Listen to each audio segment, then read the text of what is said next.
take a nap too. So But thank God it's Friday. that shit don't mean anything. It doesn't mean All because right. that means I don't have to get up early. Well, no, that's a lie. I got to get up early tomorrow. Never mind. Scratch that. All right. Let's get going. Okay.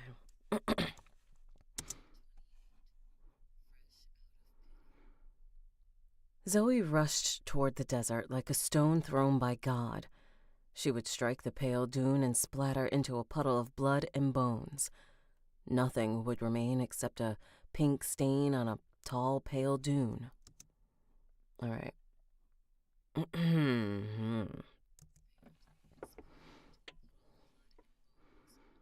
Nothing would remain except a pink stain on a pale, not the pale. Oh, I did my warm ups. I still sound tired. Nothing Don't would forget to say remain tall. except a. Say what? Don't forget to say tall because you missed out tall before. Okay.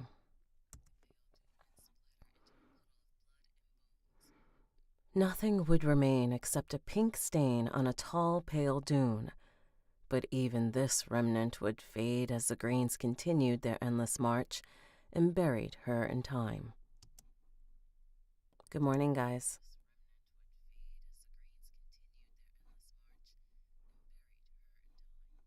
Okay. Oh, God, my boobs are too close to the table. Rubbing and making noise. She had 3 seconds before she struck, so she seized her skein. I know, I all added time in there. There's no time. She had seconds before she struck, and so she seized her skein. Skein, 4 of 117. She could boost an attribute, and 4 skein was the equivalent of the human's normal attribute. Hi, brain. Welcome. Good morning, everyone. She could boost an attribute, and 4 skein was the equivalent of a normal human's total in any attribute. Vitality would heal her after the impact. Might would strengthen her body.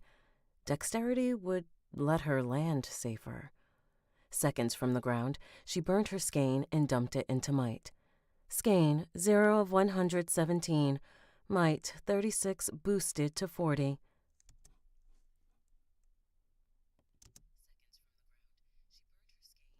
Burned with an ED. Let's go. Seconds from the ground, she burned her skein and dumped it into might. Skein, 0 of 117.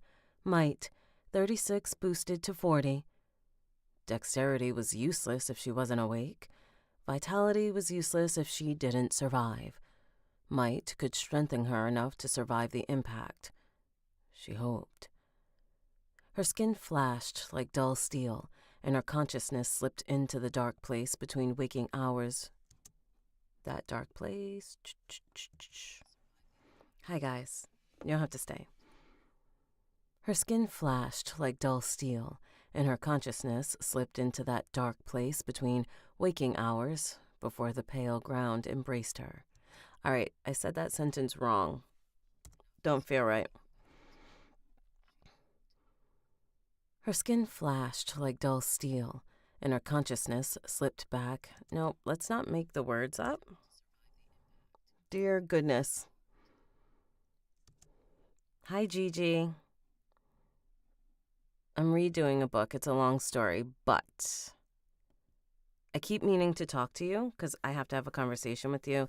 And it might only happen if you're going to Atlanta. It might only happen when we hit Atlanta, but I still need to have a convo with you. I love you. Her skin flashed like dull steel, and her consciousness slipped into that dark place between waking hours before the pale ground embraced her. Going unconscious had probably saved her life. Her limp muscles had stopped her from snapping on impact, but she was still broken. Quite the first thought to have after awaking, The second thought was a dull groan to express the jubilation at thinking at that. All right, GJ.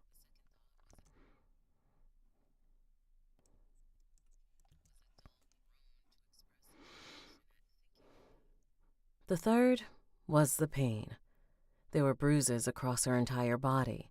Breathing ached from fractured ribs, and the minute clicking as vitality. Got it. Invite. Oh. Breathing ached from fractured ribs, and the minute clicking as vitality set them back into place. Her legs burned like molten lead, and when she tried to move, dry sand filled her mouth as she screamed. She was face down in the sand. No wonder she couldn't see. From the hip down, shattered bone shifted slowly inside her, scraping against her muscles.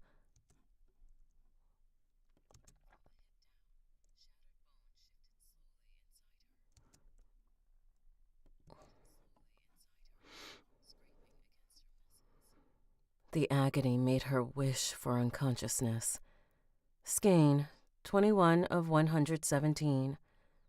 Her vitality was 20, so she had been unconscious. Hi, Galaxy Star.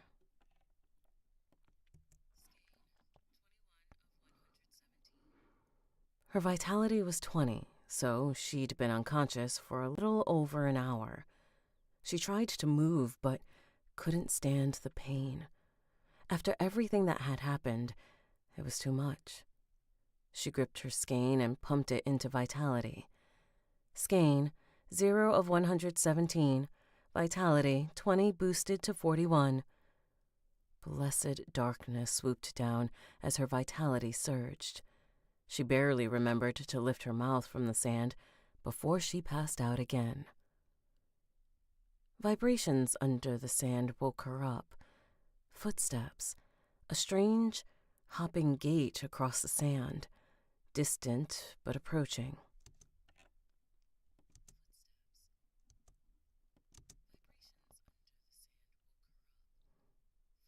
Okay, it said I didn't say that, but I did. She stirred, and cool air brushed her skin. Pain twinged, but less than before. Her bruises had faded and her ribs were in their correct positions, but her legs still ached like a fiery mess. Each heartbeat sent a slow, dull pulse from her toes to her hips. She dreaded movement, but the footsteps grew closer, and she needed to know what was coming. Her hands gripped the sand, and she pushed with her enhanced strength. Gigi, go work. You don't have to stick around. Go get work done, because I know it's early for you. Well, kinda. Go get work done. Her hands gripped the sand, and she pushed with her enhanced strength. It was trivial to move her body, but it still hurt. She gritted her teeth against screaming as she flipped over. Her legs... Oh, my cat just snored.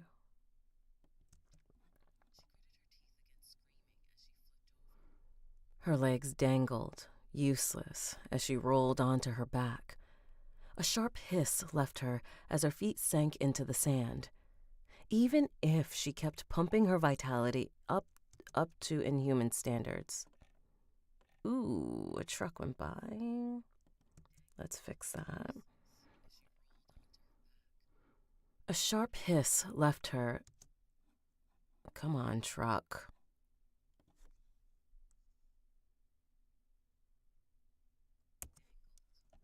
Okay. All right, Gigi. You're excused then.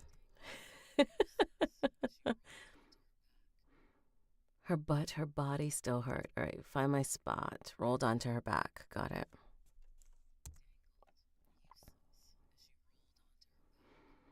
A sharp hiss left her as her feet sank into the sand. Even if she kept pumping her vitality up to inhuman standards, it would take days to fully heal. And there was always the fear they would heal wrong. There was no knowing if vitality worked with intelligence or if it was just the brute acceleration.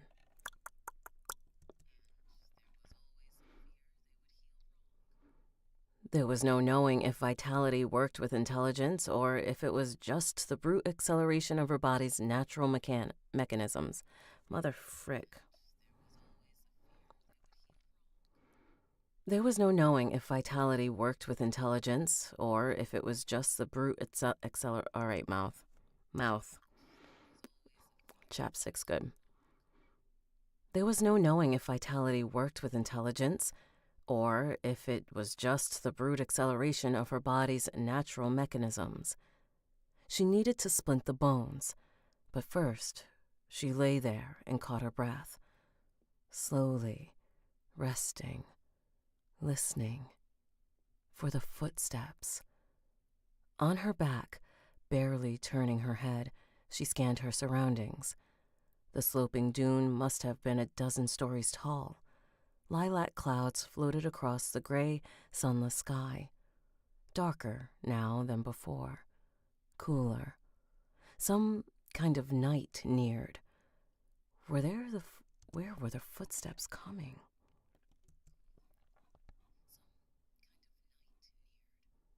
Where were the footsteps coming from?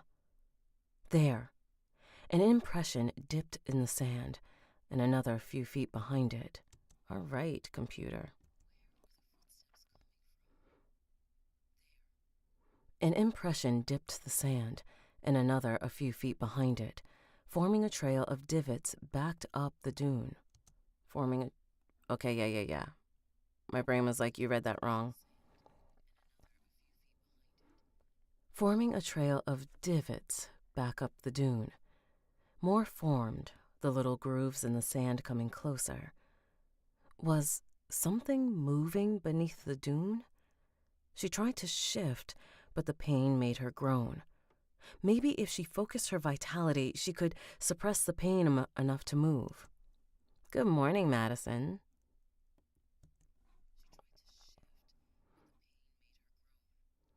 Maybe if she focused her vitality, she could suppress the pain enough to move. Or did that require willpower? Her attributes floated like tools behind her scattered mind, ready to use. Beside? I did say behind. Her attributes floated like tools beside her scattered mind. My mouth did not want to say beside.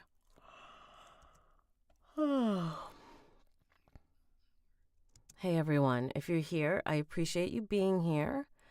Get ready for work, or let me read you to bed if you work the night shift. Welcome in. I'm reading a Litrpg. Not everyone's cup of tea, I know, but hang out. Listen to a soothing voice. Good morning. Her attributes floated like tools beside her scattered mind, ready to use. The divots hurried closer. They were a few feet away when blue smoke burst out of nowhere. Before she could react, a baboon lunged out of... Okay. Oh, come on.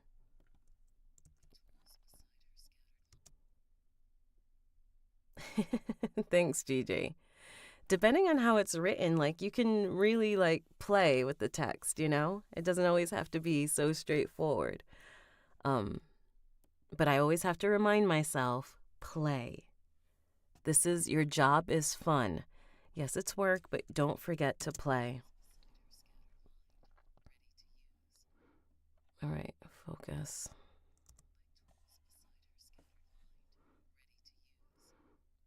The divots hurried closer. They were a few feet away when blue smoke burst out of nowhere. Before she could react, a baboon lunged out of the azure cloud, teeth bared, wings flapping. She lifted an arm. Too slow. Yellow fangs sank into her face, gouged her eye. Ugh. Yeah, this one's a little gory too. She smacked the baboon and sent it flying. It flapped large crow-like wings where its arms should have been and shrieked at her.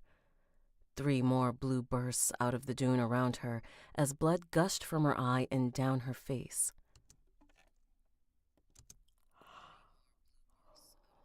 Okay, yeah, I did fuck up that sentence. Well, damn.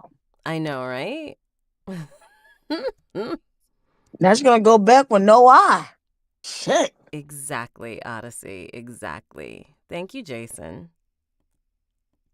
Dang, you didn't have to do too, but I appreciate you. All right.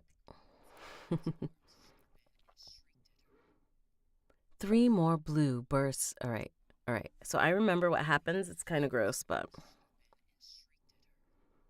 3 more blue bursts out. 3 more blue bursts on the dune around her. Got it. 3 more blue bursts on the dune around her as blood gushed from her eye and down her face. 3 more baboons.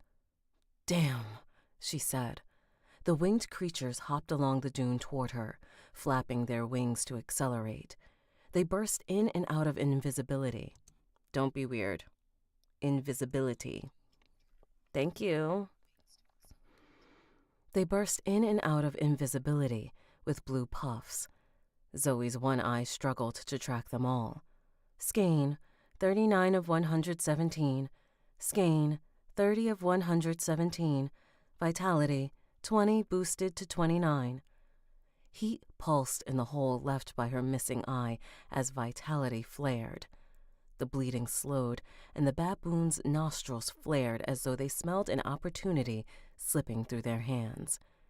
With one hand to prop her up, Zoe readied a fist. All right, let's not read it like that. With one hand to prop her up, Zoe readied a fist. She would have to be quick, but she knew she could knock them away. If she was lucky, she could even crack a skull with a good blow. But could she get them before they got her? 3 charged toward her, fingered feet flicking up sand as they flapped their wings for speed like demonic chickens. All right. 3 charged toward her, fingered feet flicking up sand as they flapped their wings for speed like demonic chickens, jaws wide and long teeth bared as they shrieked. A threat that worked. She couldn't stop shivering as she stared at them, her fists trembling. She could still feel the jagged impact of fang in her flesh, but it wouldn't stop her. Skane, 15 of 117. Might, 36 boosted to 41. A metallic sheen coated her fist and spread up her arm. Her limbs stilled like any other machine, but her willpower strained, her attention wavering between the incoming targets. She was missing something.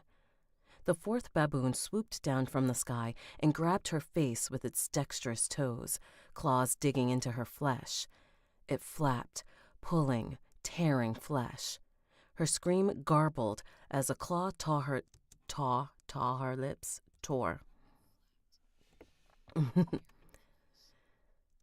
I know.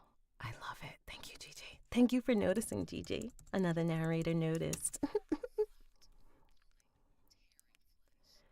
Her scream garbled as a claw tore her lips and she tasted the foul creature's foot.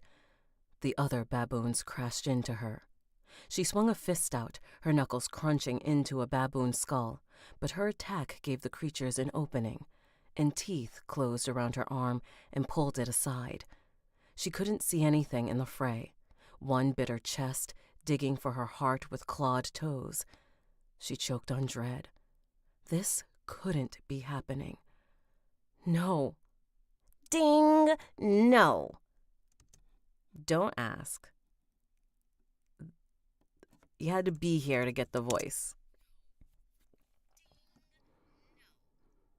Ghostly chains unfurled from her body, whipping out and striking the baboons. A heavy clanging reverberated through her as the chains sent the creatures flying away with a will not entirely her own. She'd almost forgotten the chains, their weight lost among the pain of the impact. their weight lost among the pain of impact. But they moved now, alive in their own strange way. She wasn't sure if they acted on her survival instincts or if they had their own agendas. The baboons darted forward, and the chains whipped out while Zoe wiped blood from her face. She took a ragged breath and raised her fist once more, waiting for the next attack, while the chains reared overhead like guardian snakes. One baboon limped away, flying at an awkward angle before it vanished with a powdery azure burst. Only the sound of feathers squishing in the air remained, until that, too, swishing. Hi, Super Ryan. Thanks for swinging by. Only the sound of feathers swishing in the air remained, until that, too, faded. Another leg crumbled with a fist-sized dent in its skull. The cross-eyed expression almost made her laugh, though that, too, could also be adrenaline racing through her system. Double-check that.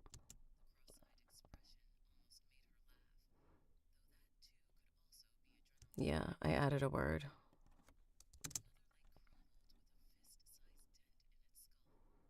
The cross-eyed expression almost made her laugh, though that could also be the adrenaline racing through her system. She spotted the third farther up the dune, its neck twisted at an unnatural angle. The fourth... She spied it further down the dune, stumbling on two legs and dragging broken wings.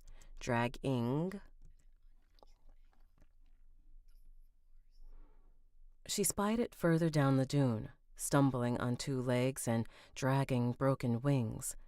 Blue dust spurted and leaked and floated in the air behind it like some genie's tail. Sputtered.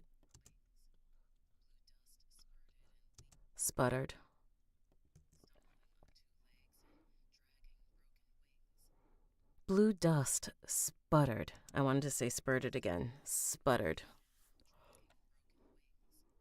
Blue dust sputtered and leaked and floated in the air behind it like some genie's tail. Fur and feathers flickered in and out of view. It's trying to escape. You know what this reminds me of? The guy on X-Men. Damn it. My brother would be so mad that I couldn't remember his name. Nightcrawler. There it is. Fur and feathers flickered in and out of view, but the creature... Oh, wait. I totally skipped sentence. Fur and feathers flickered in and out of view, but the creature failed to turn completely invisible. The sight was pitiful, but Zoe was fresh out of pity.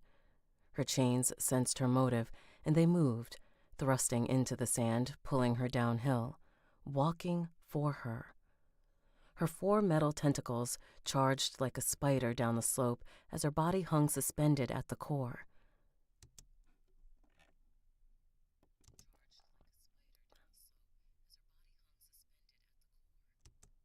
What did you think I said? Hungs? Oh, no, I said hung.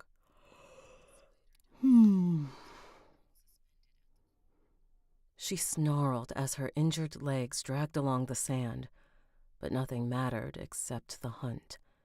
The baboon's shriek grew louder as it scampered away.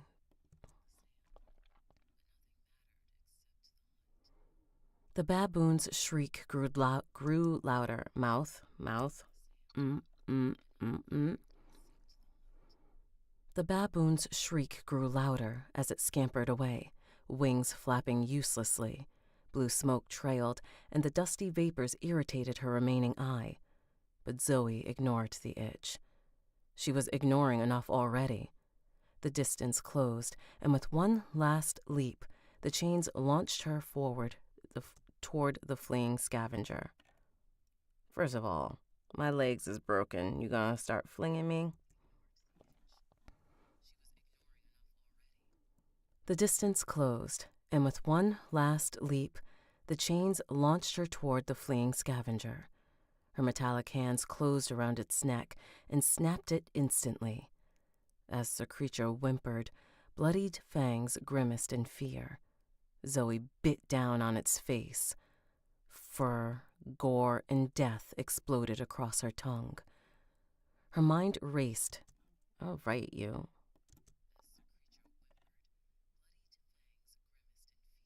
Grimacing in fear. I did mess up that sentence.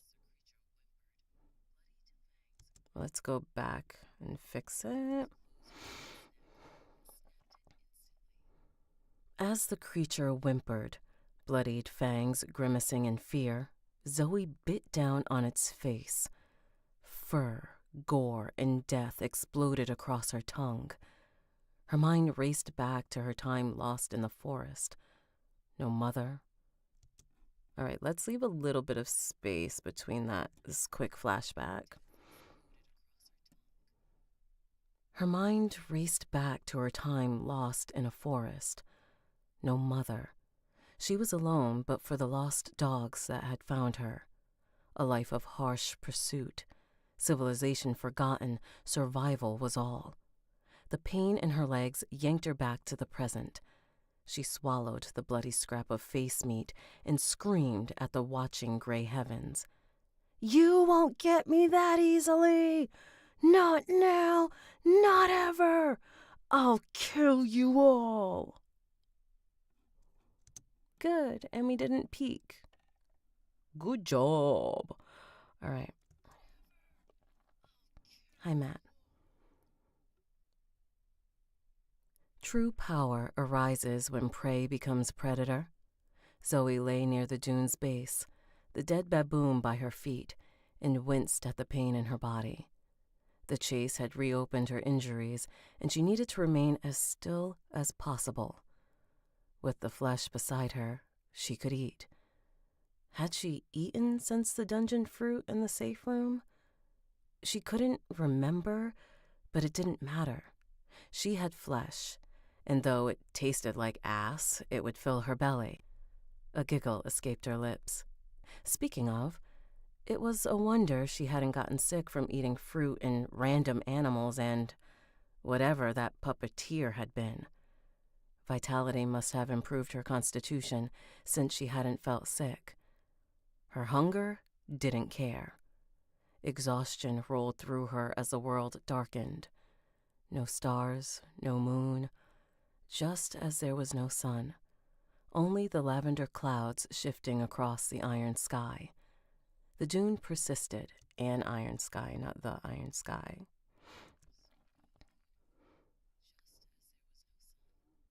Only the lavender clouds shifting across an iron sky. The dune persisted to glow with a pale light like phosphorescent high mouth.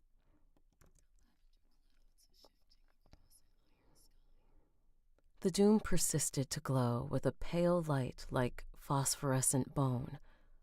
Hopefully there would be fewer scavengers at night, and she could sleep.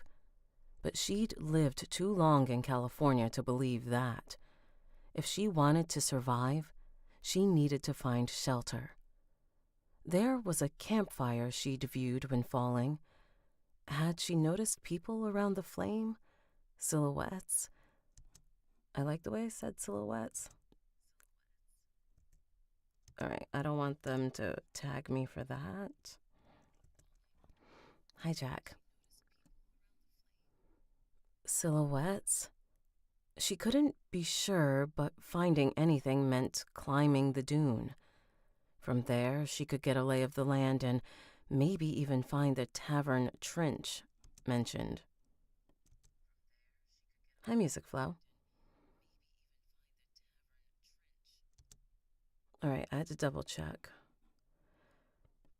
Pardon me.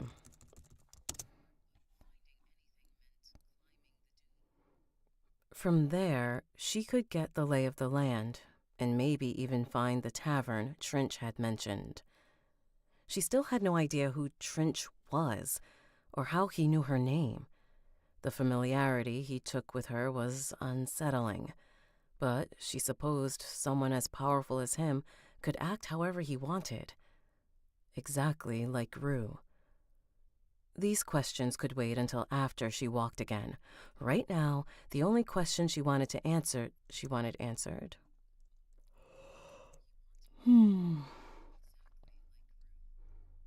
These questions could wait until after she walked again. Right now, the only question she wanted answered was whether killing those baboons counted towards her level. Toward? Truck. I can't hear the truck go by, but I can see it in my waveform. It makes it all wiggly.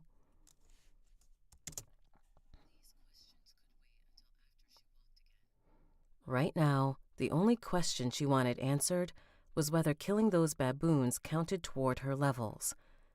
They felt and tasted like regular flesh and blood, no matter if they went invisible. They were material beings, and she noticed no chains. This world lacked the system she knew, and their deaths brought no frigid rush of death energy. Her willpower was taking a beating just from maintaining her connection to status. But if she focused harder, the world moved around her like wind on water. She became the wind, the world the water, and her body plunged into death's energy's icy depths. I know, Mouth. It was a strange sentence. I know, right, Gigi?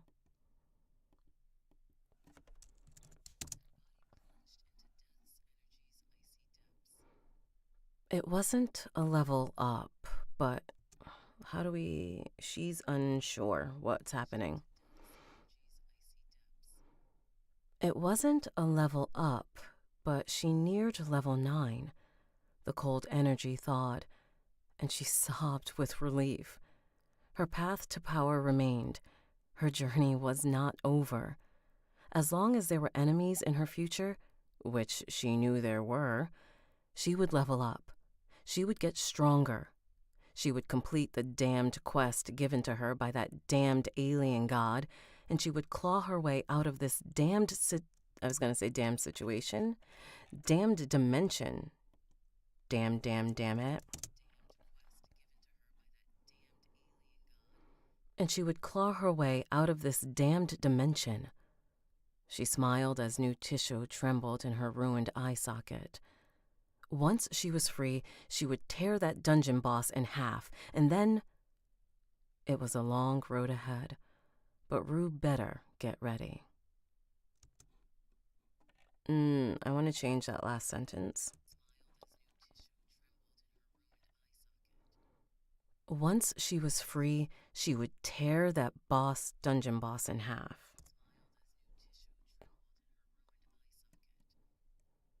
Once she was free, she would tear that dungeon boss in half. And then... It was a long road ahead, but Rue better get ready.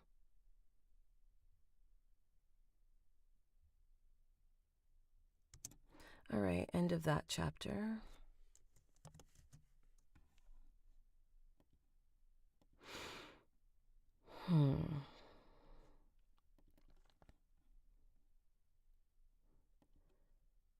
Chapter 29, Hunted. Okay, good.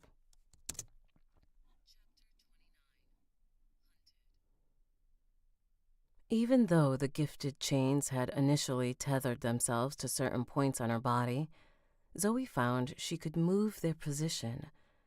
They felt more like pets than limbs, a disconnection between mind and metal. Mind, put the D on it, giggity. All right, be an adult. They felt more like pets than limbs, a disconnect between mind and metal, but they moved as she wished. She wrapped one chain around her legs to keep them still. The pressure hurt, but by focusing on her vitality, she distanced herself from the pain. It throbbed, dull and angry, in a walled-off box in her mind. I know, Gigi, I am not an adult, and that is A-okay. It throbbed, dull and angry, in a walled-off box in her mind. 2 other chains around her hips dragged her uphill, slow and steady, while the last chain scooped up the baboon corpses. There we go.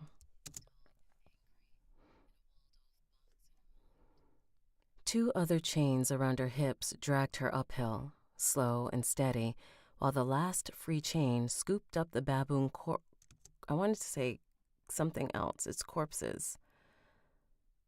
Corpses.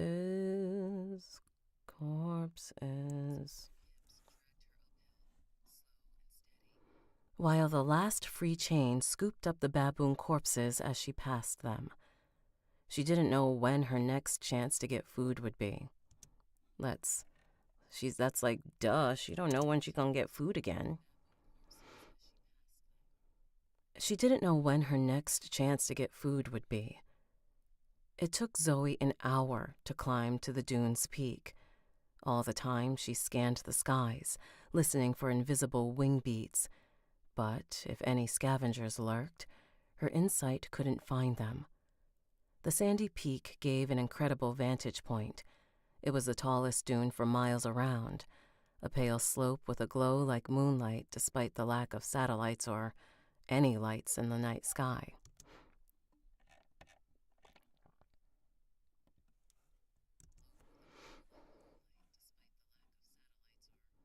Any lights in the sky. Night darkened the world, and Zoe spied the fire's telltale glow against the belly of nearby clouds.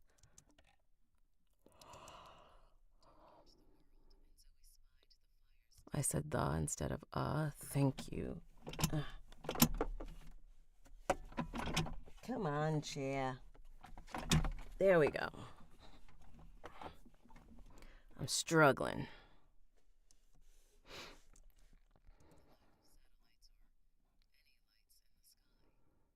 Night darkened the world, and Zoe spied a fire's telltale glow against the belly of nearby clouds. Several dunes lay between her and what she suspected was the tavern. Dark shafts stood in all directions, dark even against the night, though they were not motionless.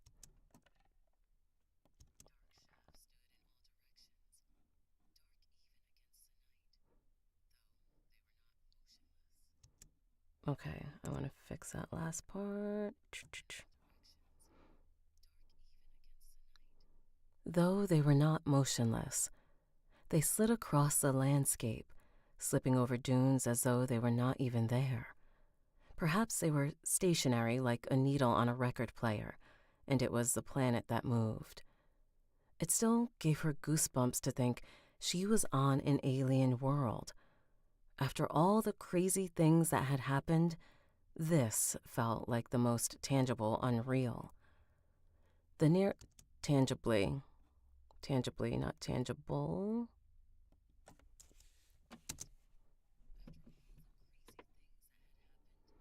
This felt like the most tangibly unreal.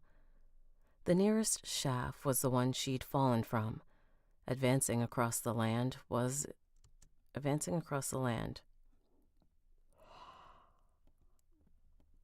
I'm not tired. I'm yawning to do a little mouth stretch because my warm-ups did not kick it this morning. Advancing across the land, it was a solid, dark line against the bruised sky. It made sense that it led back up to the hole surrounding the mirror-clad yacht, though the shadowy pillar's steady movement didn't match the yacht's weaving route. Perhaps one end of the shaft disconnected from the other as they passed between dimensions. Ooh.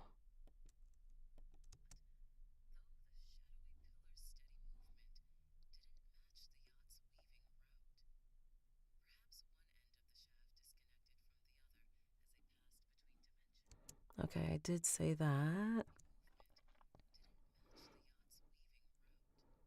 Perhaps one end of the shaft disconnected from the other as they passed between dimensions. She frowned as she failed to understand how that could work, though she was a doctor, not a physicist. Had Trunch been trying to return to the Mirabelle dungeon? Maybe she would find out when she found the tavern. Drained lake water filled in a trail behind the shaft.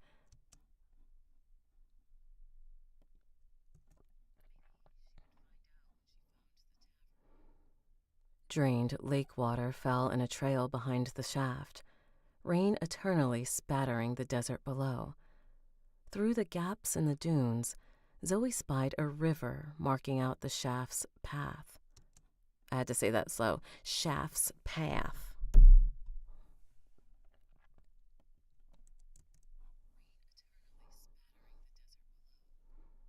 Through the gaps in the dunes, Zoe spied the river marking out the shaft's path. Reeds and greenery carpeted the riverbanks as though the shadow gouged the desert and tilled life. Thanks for the likes, guys. I said riverbanks. What did you think I said, computer? Just banks, okay.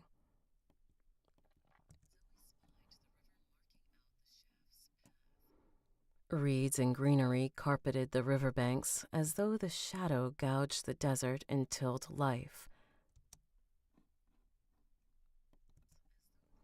She landed in a new world. Even in the strange half-lit night, she could make out trees in the shimmering flowing water.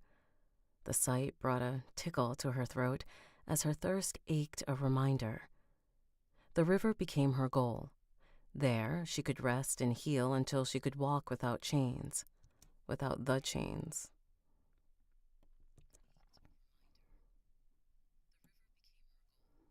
There, she could rest and heal until she could walk without the chains. Though the chains had been useful, she didn't want to rely on them. There would be a cost associated. She just knew it. Ding! Always trust and love. -1 chain for doubting me. Her legs fell loose as the chain strapping them together vanished in a puff of ethereal smoke. Broken bones jerked, and Zoe screamed at the sudden pain as her legs sank into the sand. She took a deep breath. Heaving breaths. Nope.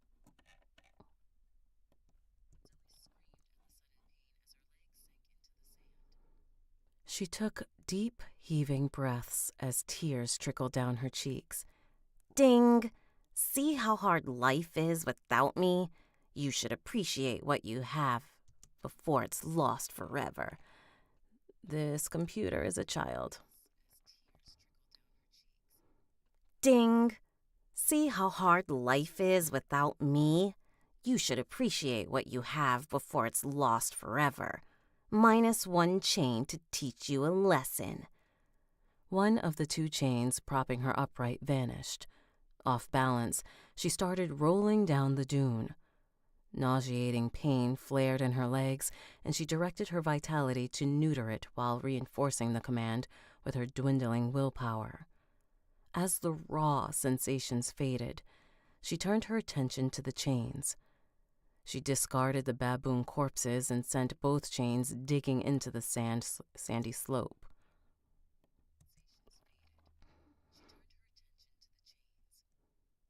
Oh, I lost my spot. There we go, I found it.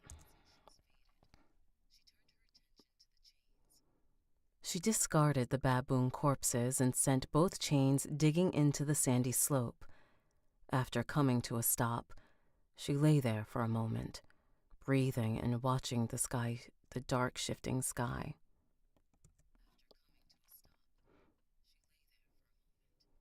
Breathing and watching the dark shifting sky, waiting for any other prompt, for something else to go wrong. There was only the cold desert silence of an alien world. This was more proof that she needed to heal, and so she needed shelter. These open dunes exposed her, and it was worse since the only creatures she'd encountered so far could turn invisible. She grabbed the nearest baboon corpse and guided one chain to bind her legs while the directed. Hi, Lucas. She grabbed the nearest baboon corpse and directed one chain to bind her legs, while the other dragged her downhill. It was all right. There's a truck idling. It was an uncomfortable process and mentally draining. Where before the trains responded to her subconscious desires, now they barely even moved with her direct attention, like misbehaving pets. They creaked and clanged in her ears as though ghostly rust coated the ghostly metal.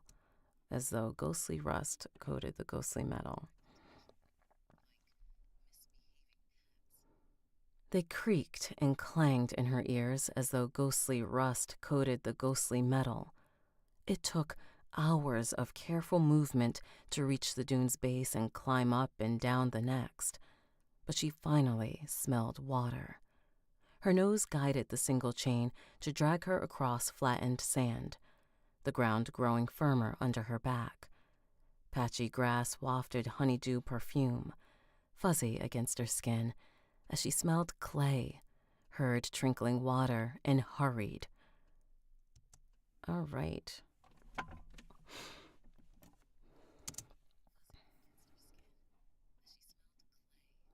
Heard trickling water, and hurried. Her impatience grew, and she sprinted toward the river to bury her face beneath the surface.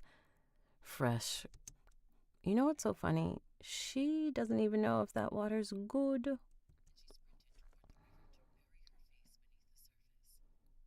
Great fresh water gulps washed the taste of blood and sand from her mouth. At last, her chain pulled her head from the water, and she lay on the river's edge, simply breathing, before she assessed her surroundings. More a creek than a river, maybe 12 feet across at its widest point.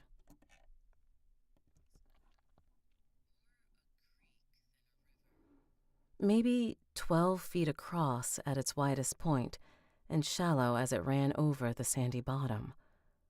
Zoe slid over the soft grass as a breeze sent shimmering ripples down the river.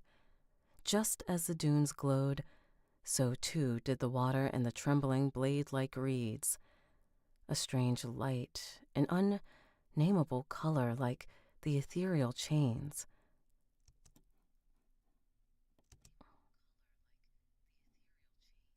Cool.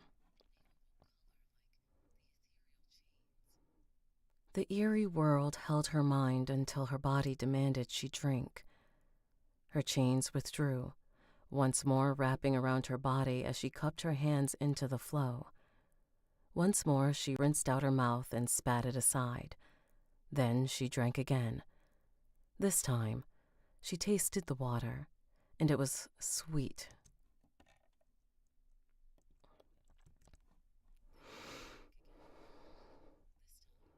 She tasted the water, and it was sweet ambrosia, though it betrayed its origins. She tasted a residual sadness from the Mirabelle dungeon, but still she swallowed. That lake over the drowned town was rich with morbid emotion, but the fall through dimensions flattened that sadness. Here, the water carried a hopeful note. Zoe drank until her belly sloshed and didn't even question the fact she could taste the emotions. Shadowy figures moved on the far bank, 9 eyes glowing sapphire as they reflected the landscape's eerie light. They moved in a pattern that suggested 3 separate creatures, but her insight couldn't discern their forms, and she suspected some technique hid them in the darkness.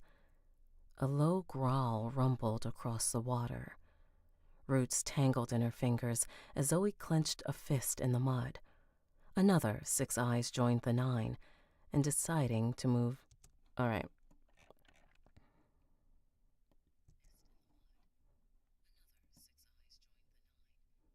And deciding to avoid conflict, she grabbed the baboon corpse she had dragged this far and retreated. Even with her skein fully recovered, she lacked an eye. Her legs lay broken, and she was exhausted.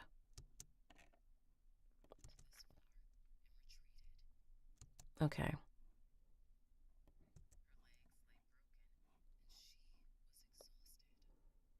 These creatures were confident, obscured by darkness, and who knew what other tricks they had. I said these instead of they. The. Yeah, I did. Thank you.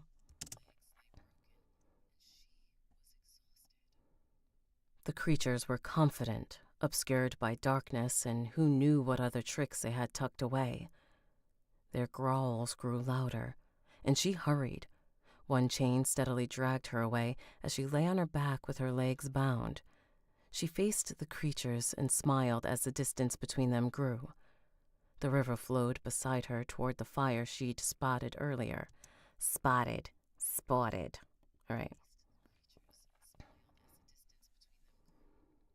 The river flowed beside her toward the fire she'd spotted earlier. She needed to climb another dune to confirm her navigation, but she couldn't afford the delay right now. The creatures were following her. They remained across the river with the water serving as a shadow boundary line.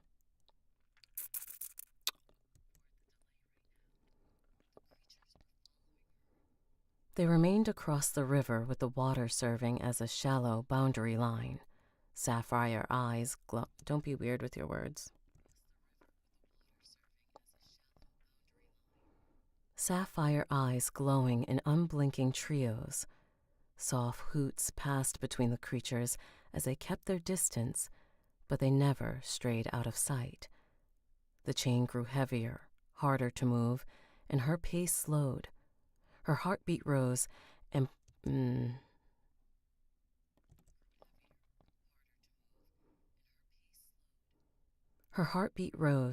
and she spent skein to lower it.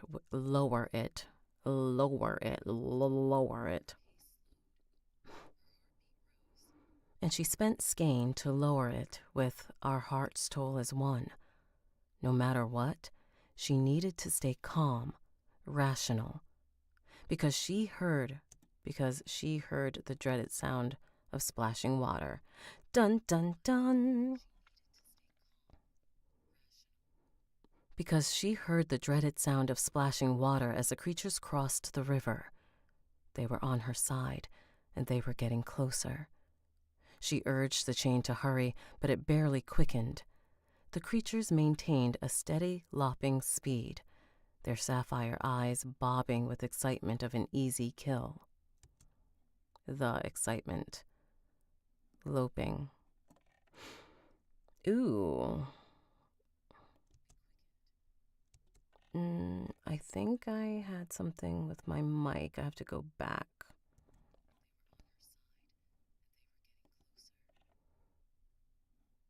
Okay, yeah.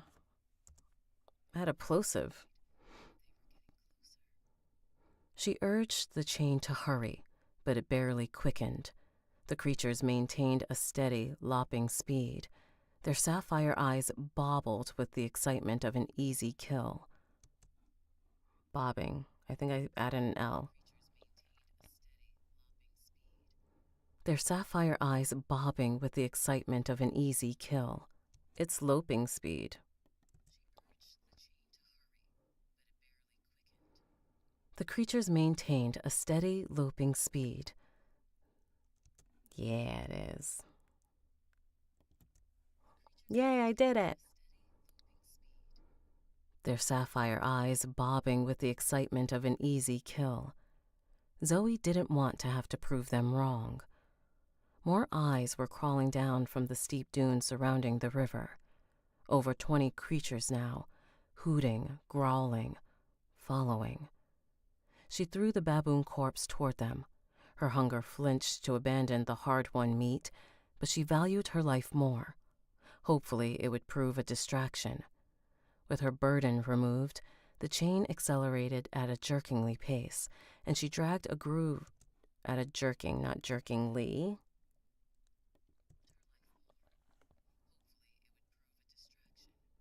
With her burden removed, the chain accelerated at a jerking pace, and she dragged the groove into a muddy riverbank with her legs bound.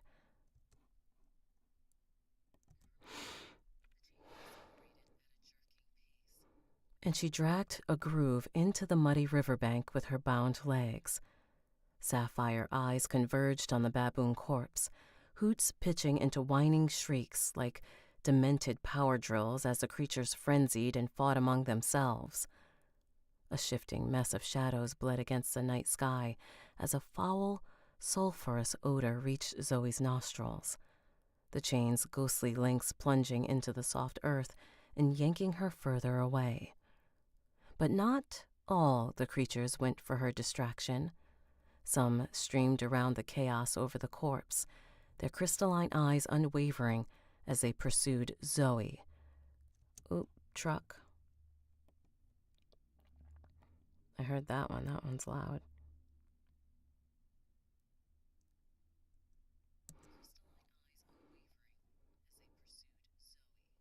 Hooting, hollering. The distance vanished as they charged. Zoe's chain skidded off hard stone. She risked a glance. I said chains. Oh, I said more than one chain. Got it. Zoe's chain skidded off hard stone. She risked a glance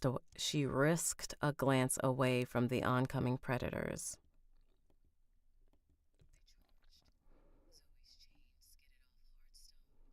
She risked a glance away from the oncoming predators and saw columns, collapsed roofs, tiled floors, dark ruins lit by the glow of scattered desert sand. The creatures charged in silence, their clawed feet pounding. All right. I stumbled that sentence. The creatures charged in silence, their clawed feet pounding the muddy ground. Zoe forced her chain to wrap around the nearest column and pull her across the tiled floor, her body pressing against the cold stone with a shiver. Let's not breathe there. Thanks for the likes and follows. Okay. Her body pressing against the cold stone with a shiver. The river ran through the ruins, and Zoe followed it inside. Babbling water bounced off ancient walls, the echoes bending in all directions. Zoe needed to find a room. If she had a narrow entrance, she could hold herself off and keep the creatures at bay until she healed. She aimed toward the nearest chamber. Her chain grabbing.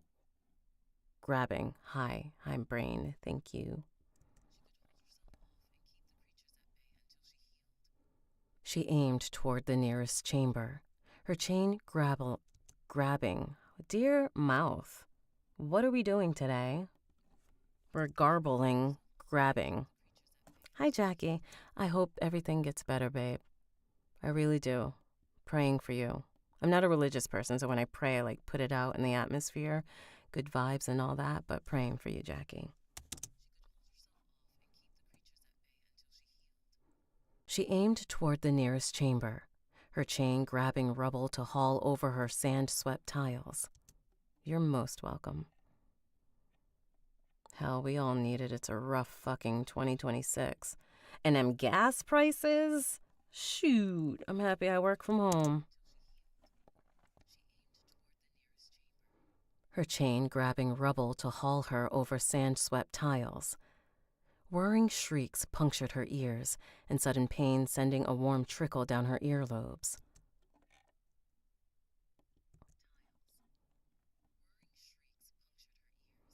The sudden pain sending a warm trickle down her earlobes. The world muffled, but she hauled herself forward with the sluggish chain. They have that magic power. The world muffled, but she hauled herself forward with the sluggish chain. She entered the doorway, risked a glance back, and stopped. The creatures paced at the ruin's border, blue eyes tracking her with cold malice. She made out slender forms like thin horses with long segmented mouths gnashing within the cloaking shadows. They refused to enter the ruins. Zoe wasn't stupid. Either fear or magic kept the creatures at bay. She didn't know what, and she didn't care.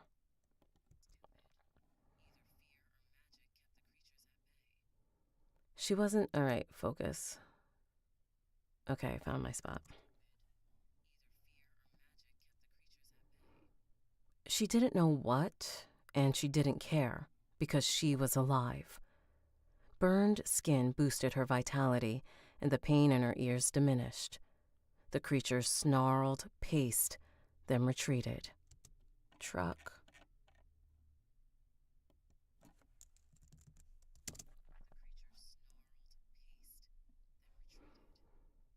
Zoe waited until they all vanished into the darkness before she leaned over the river, running through the floor, and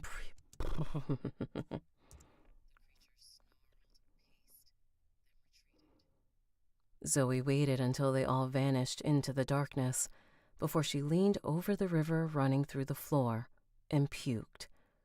All that jostling with a full belly. She washed out her mouth with the flowing water, drank some more, then looked around the ruins. The glowing sand offered scant light. The piles in the corners like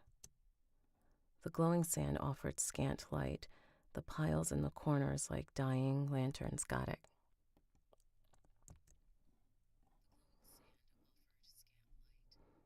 The piles in the corners like dying lanterns, but the pallid illumination revealed a bas relief carved into the walls. It's bas relief.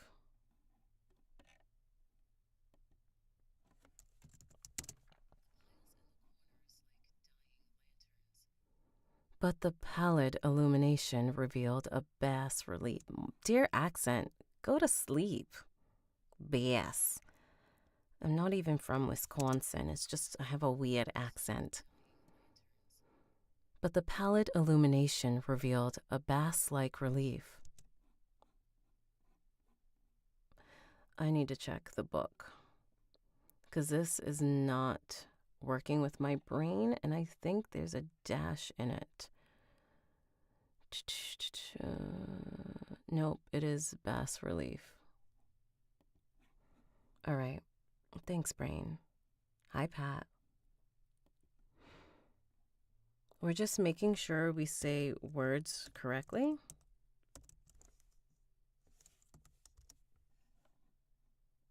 Bas relief. It is bas relief. Thank you, dictionary. Uh-oh. Okay, cool. I'm not in trouble. Anytime I get an email, I'm like, am I in trouble? Did I forget something? But the pallid illumination revealed a bas relief carved into the walls. A parade of snakes or a carnival of worms in various gestures and poses filling a sky, dancing in circles and surrounding the stars. Morning, Shay.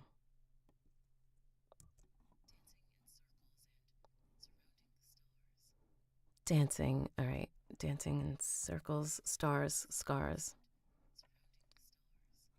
Uh-oh. My auto scroll for my teleprompt stopped working. And there's a truck outside.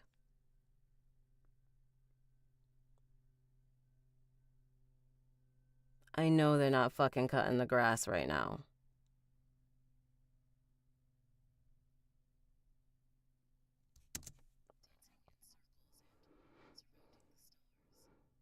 After a while, she realized they were chains, not worms, but the broken walls obscured any real meaning.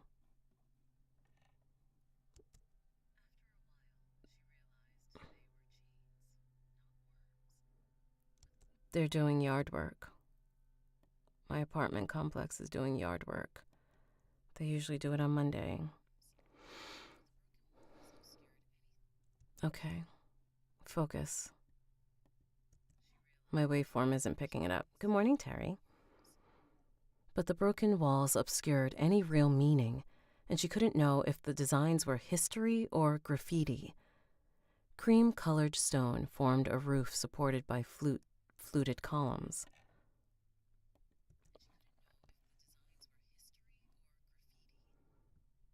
Cream-colored stone formed a roof supported by fluted columns, though some such pillars stood alone against the dark sky like petrified trees. Bas relief.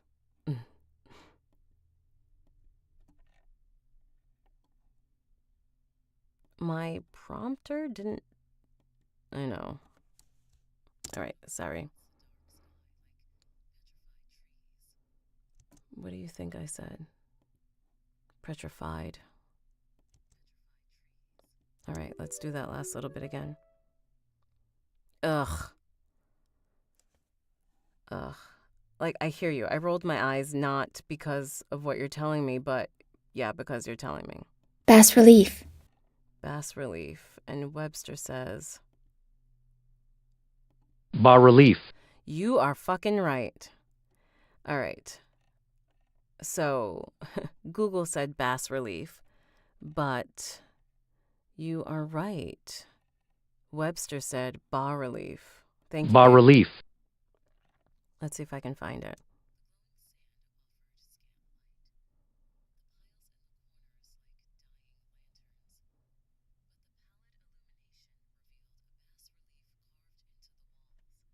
A bas relief.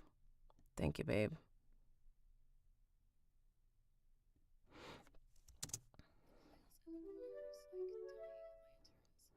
But the pallid illumination revealed a bas relief carved into the walls.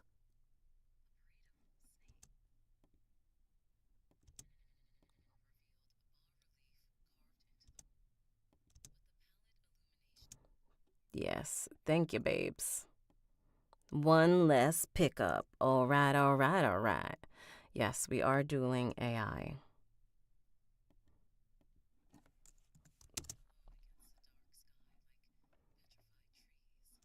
And I wanted to do petrified trees again. Hi, Mr. Radio. Petrified trees.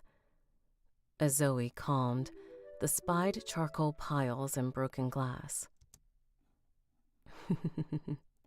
I appreciate you. As Zoe calmed, she spied charcoal piles and broken glass. In one corner sat bones flecked with charred grizzle.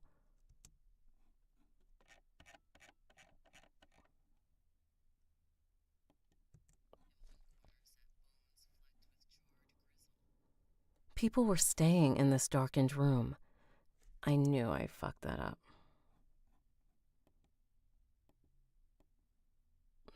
My computer is saying that's not how we say that word.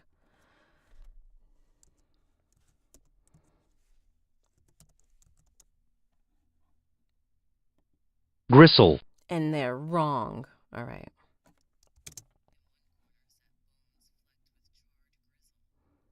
People were staying in this darkened room, and Zoe pulled herself closer. There were 3 blankets rolled out, and the faintest body odor lingered in the air. 3 beds for 3 campers. She bit her lip. The occupants were gone now, but they would return. They could be the reason the predators were afraid to enter. Should Zoe stay or go? She couldn't confront someone with a body so weak, but maybe she could snatch some provisions to help her on her way.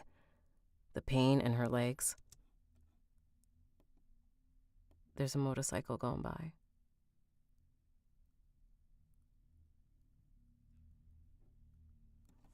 Oh.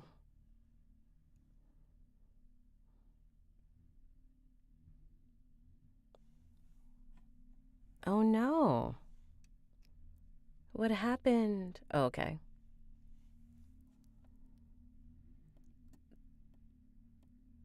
They are doing yard work.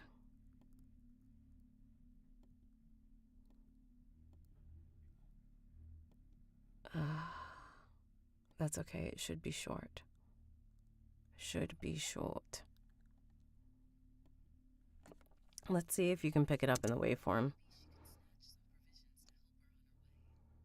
The pain in her legs compelled her into the room. Keeping her legs as steady as possible, she entered and picked at the blankets. All right, let's double check, see if we can hear it.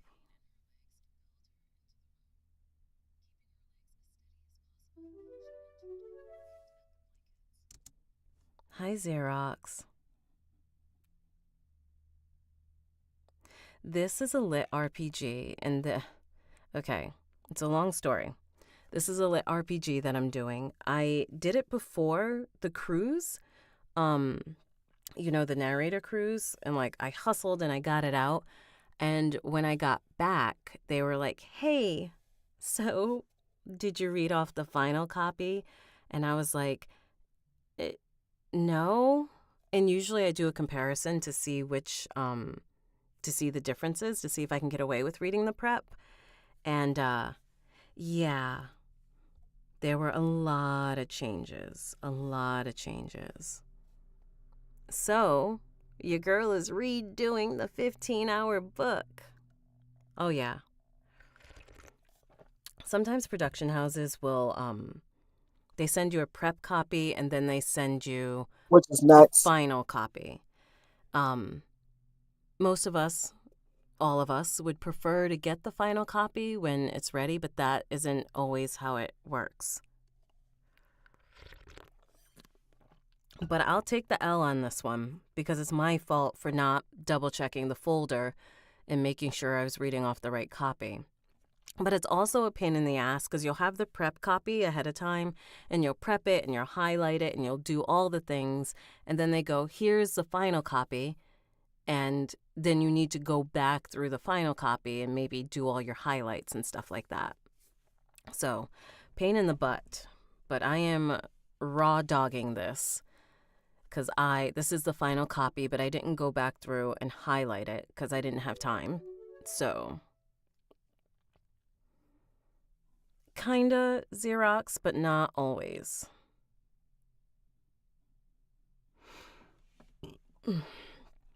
Kinda. But, all right. Here we go. Yeah, it was rough.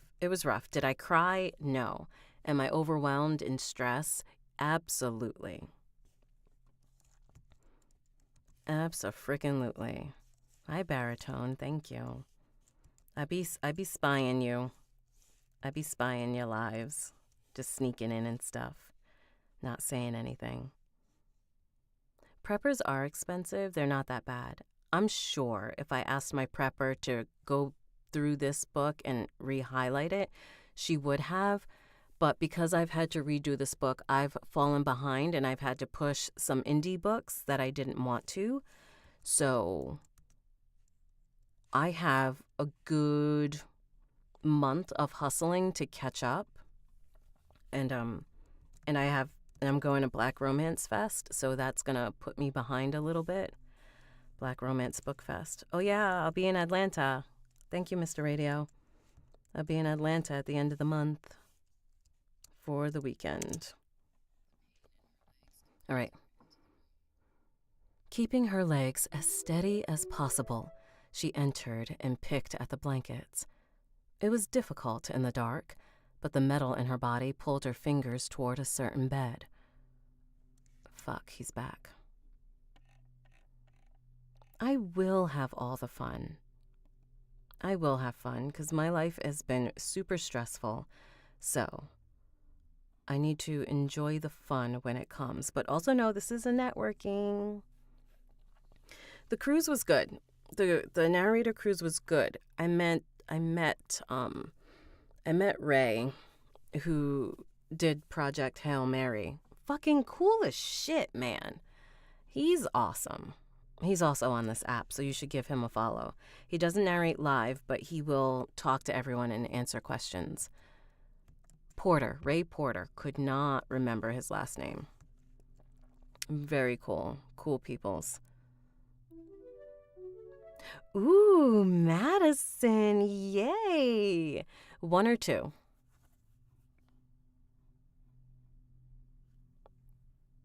I do like to cuddle. And if you ever need to vent about that, Madison, hit me up. Because I have a few friends who have gone through it and they were like, I just don't know, Lanisha, what's going on? And I'm like, oh, no. Calm down. That's part of the process. You'll be okay. So, yes, definitely hit me up. But really great. I do have to say, once I took Joel's class, his acting for audio, I started booking more. There was something about it that sort of freed something in me. And so I started really booking after that. Correct. Getting screwed over is never part of the process. All right. So they are really out there. I was like, there's not that much grass outside my apartment. Okay. Okay. We're gonna keep going when they're not close. Yes, you totally reach out. Totally reach out. I had another friend reach out too. And she was like, I just don't get it. Did I do this wrong? Blah, blah, blah. And I'm like, oh, this one's kind of easy. Let me see if I can help you understand the homework a little bit more. And then there are some homeworks where I'm just like, I don't know. I did my best, you know. And as long as you try and do your best, Joel is happy. Yeah.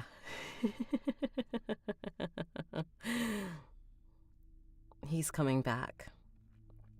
I assume it's he, which is wrong of me, but... Okay, it sounds like they're almost done because they are venturing away. All right. Okay, let's go.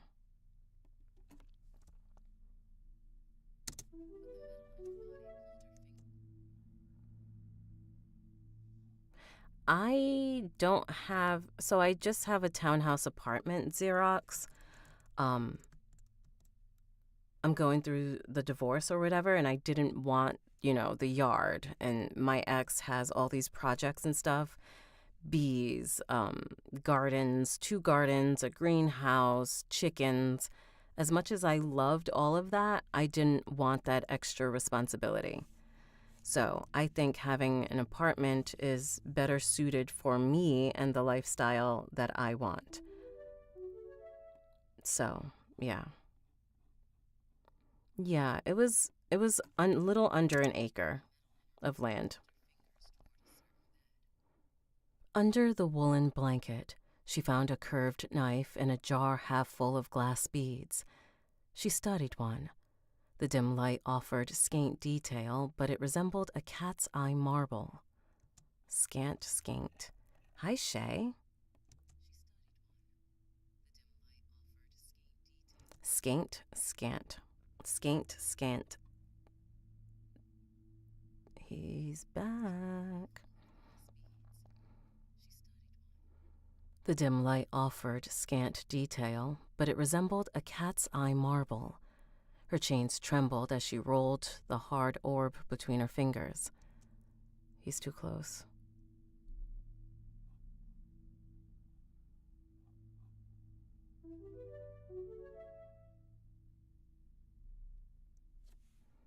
That is true, but it is what it is. Life is gonna punch you in the face, and you have to learn to block and adjust.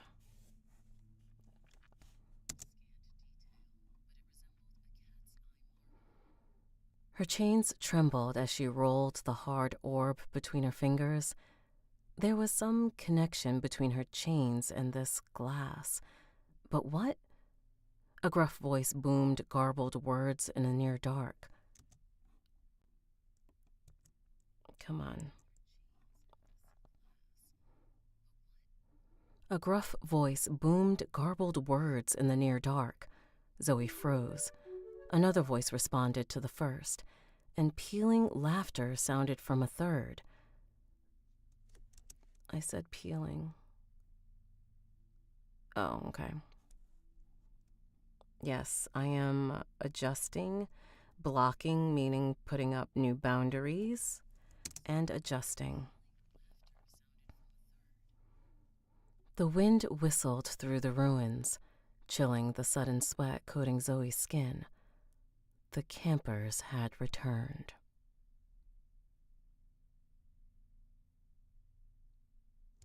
All right, noise floor a little high because he's working close. So we just finished that chapter. Great, and we are moving on. I don't know if this book is on Kindle Unlimited, but yeah.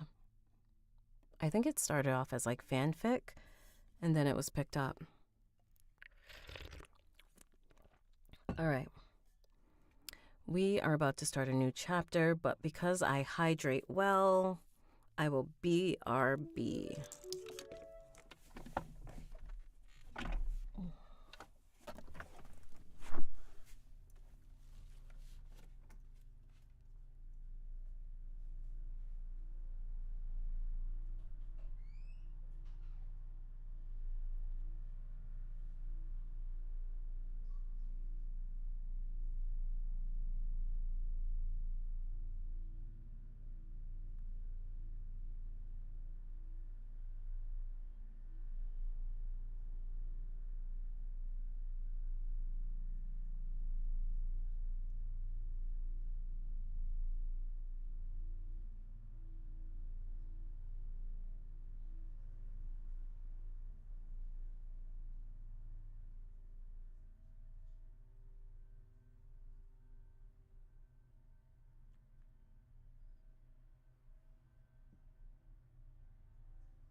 Ooh, my house smells like fresh grass.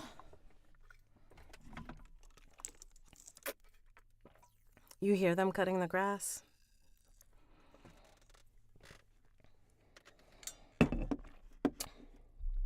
I did take my allergy pills, so I won't die. Okay. He's down further, so I should be good to start a little bit. Oh, God. You know what's so fucked up? I always have to pull up my shirt. That's all right. That's good then. Thank you, Xerox. I appreciate that.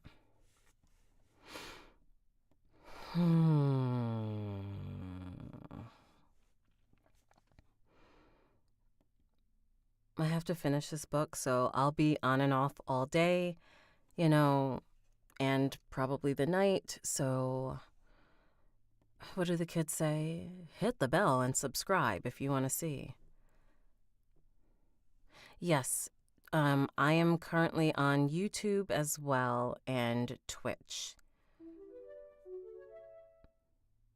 Oh, I'm super comfy. Jackie, I use Streamlabs and I do all of them. The only thing I don't like using Streamlabs for is Instagram. So I don't have a lot of people that watch me on Instagram, so I don't generally stream there. Charlie, like not Lanisha, but Charlie is starting to get, but Charlie is starting to get more popular on Instagram. So as soon as she reaches or I reach 1,000 there, I'll probably use my old phone and stream Instagram using that one. Yeah. Because when you do it on the computer, it ain't right. So Xerox, yes, I am sitting for this book because I need to have longer booth sessions than when, I stand or when I'm actually on time for a book because I'm still catching up. As much as I don't like to sit, I found that sitting will get me a longer session. So I am sitting for this book, but probably not my next. It changes. So here's the thing with this book, I don't have a lot of voices where I have to like really dig deep in my diaphragm. So sitting isn't that bad for me. But if I had like a mafia romance or whatever, and I have like a bunch of guys and a bunch of people to distinguish, then I would probably stand. Standing helps me really like, it sounds weird, but if you've been singing or anything, you pull the energy up and your diaphragm is low to give you that range and stuff. So I don't need to do that for this. Also, since I already recorded the book, I have the characters in a character file, so I don't have to come up with anything. Although I do have the option to change some things. Yeah, exactly. So, all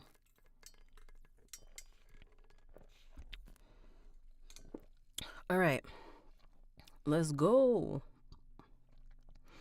So, again, I'll be, giggity, I'll be on and off all day, making sure I take breaks and stuff like that. And be a super mom.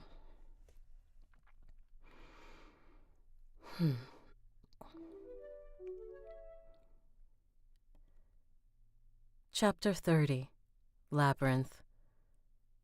The strange voices echoed through the ruins. Zoe turned about, but she couldn't be sure where they came from. All she knew was that they were growing louder.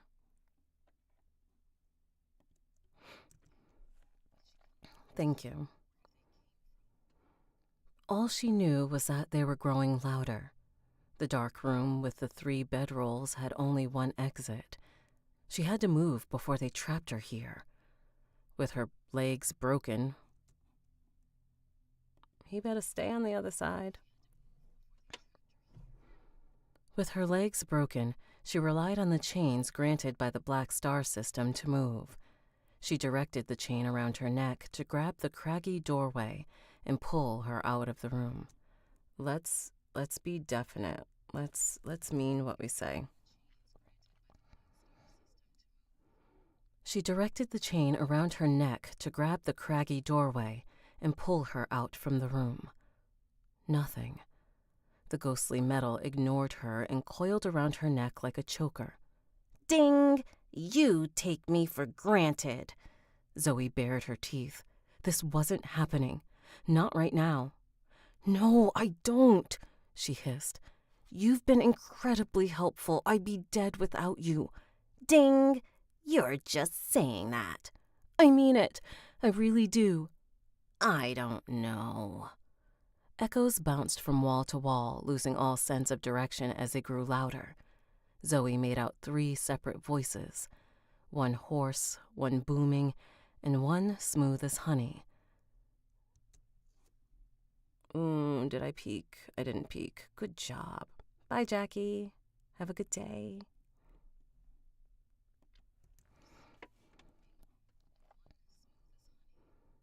There was no time to argue with a butthurt eldritch being. She needed to escape. It hurt her to abandon the loot.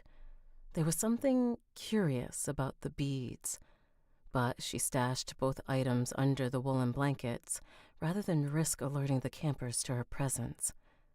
Though she couldn't stop herself from taking a marble-like bead and sticking it in her pocket. A chain still wrapped her legs, so she used the might in her arms to pull herself along. Her body jerked, but vitality suppressed the pain. Her fingers found holes in the pitted, worn tiles, and she crawled out of the room.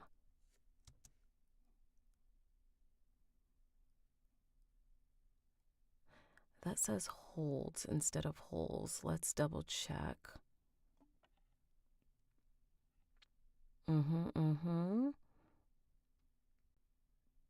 Nope, it's holds.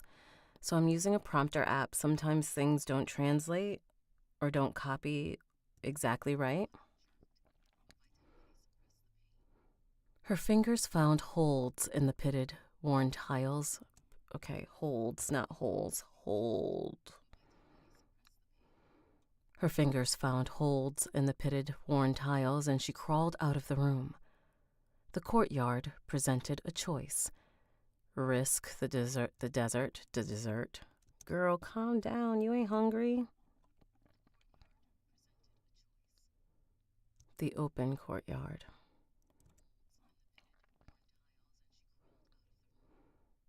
The open courtyard presented a choice: risk the desert or venture deeper into the ruins.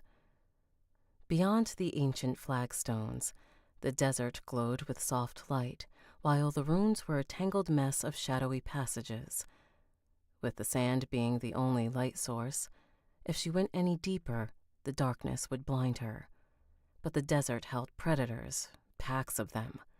She couldn't see them now, but they were out there, waiting for her. A voice echoed.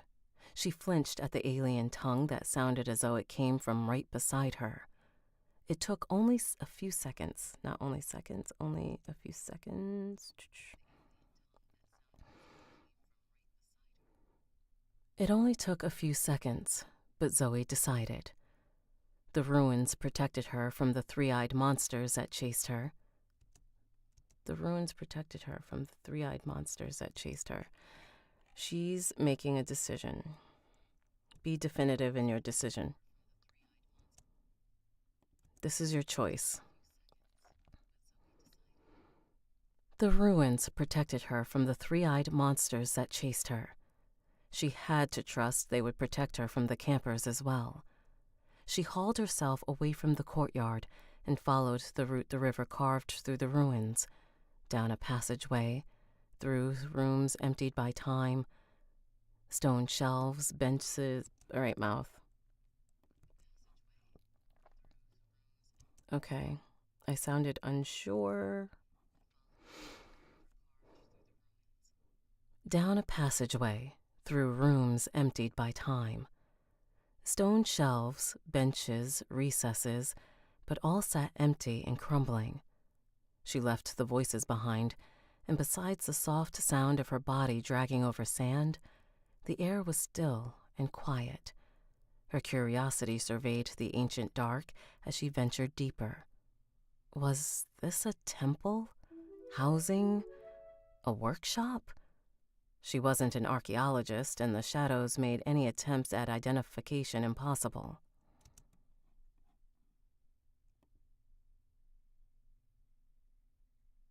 Okay.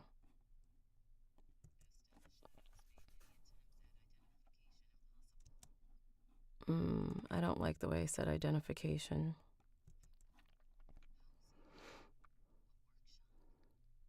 She wasn't an archaeologist, and the shadows made any attempts at identification impossible. Only the sand that had blown in through the cracks in the walls offered any illumination at all. After unknown hours, the river vanished beneath unending tiles. Ding! -1 chain for ignoring me. Damn it! The chain around her hip vanished, and her legs fell loose once more.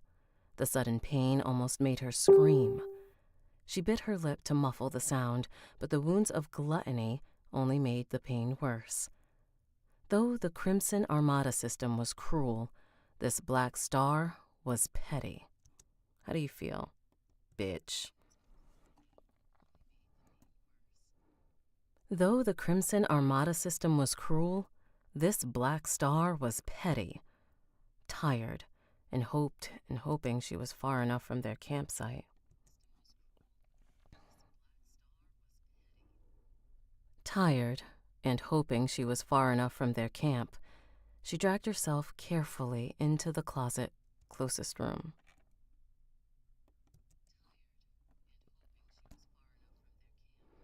She dragged herself carefully into the closest room. There was an empty corner tucked behind a collapsed shelf, and the room had 2 exits, so the campers couldn't corner her. With her back against the wall and the voices distant, she resolved to fix her legs once and for all. With a flex of her willpower to remove the black star interference on her status, she grasped her skein. Skein, 117 of 117. She directed the threads toward her vitality. Skein, 7 of 117. Vitality, 20 boosted to 130. Her body brimmed with life, overflowing, growing, regenerating. a seed sprouting in the dark earth and surging for the light. She understood, for the first time, that true nature of vitality. The true nature. She understood, for the first time, the true nature of vitality. Not renewal, but growth. Not healing, but persistence. How else could the body continue without vitality? How could any continue? Vitality burned. How could anything continue? Thank you. How could anything continue? Vitality burned like sunlight, like greenery sprouting on the riverbanks, like a heart driving oxygen to the brain so it could tell the heart to beat again, to drive oxygen to the brain so it could. She lost herself in the ripples of her flesh. Accessing her system through the Black Star System's interference, ate at her willpower, as though she carried a weight she couldn't set down. Her boosted vitality was 30 times higher than it had been pre-system, and it took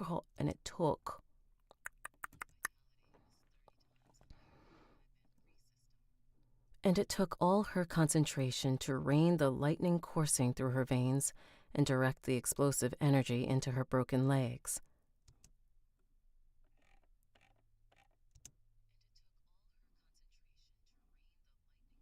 Okay, I did say that. Good.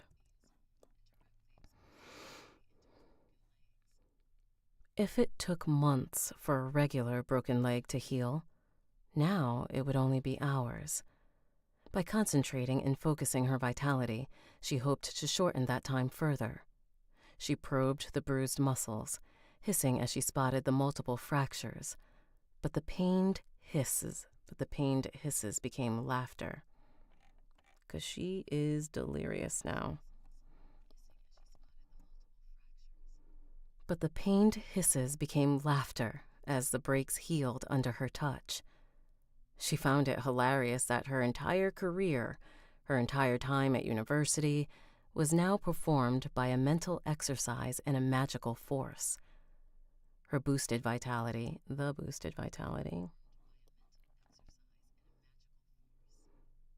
boosted vitality wouldn't last forever, but her legs were healing. She gritted her teeth and wriggled her toes. They responded, and the pain was minimal. As her skein ticked up, she burned it into vitality and directed the pulsing energy toward her bones. Her eye was still healing, but it could wait until she could walk. After repeating this magical healing for hours, the world became a fuzzy place. She giggled as she kicked the dust with her perfect legs. Her willpower had been exhausted, and she collapsed in the rocky corner, utterly spent and grinning. Dawn came without sunlight, with the sky blooming from the dark to... Okay.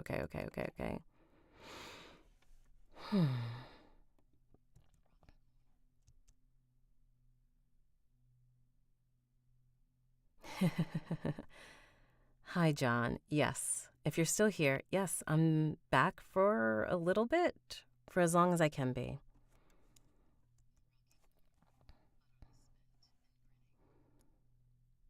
Dawn came without sunlight, with the sky blooming from dark to pale gray. No lavender clouds shrouded the drab heavens, and soft beams of sourceless light spilled through the holes in the walls to strike Zoe's face. Well rested, she stirred and stood without a challenge.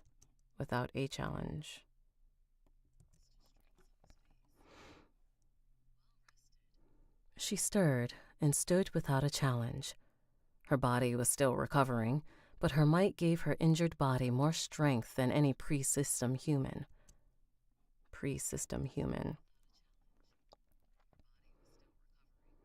But her might gave her injured body more strength than any pre-system human. The room appeared to be an old storage space, though the stone shelves set against stone walls held nothing but dust and long-abandoned cobwebs. Her stomach grumbled, and her throat ached for water. In the room's silence, she heard the river trickling beneath its tiles.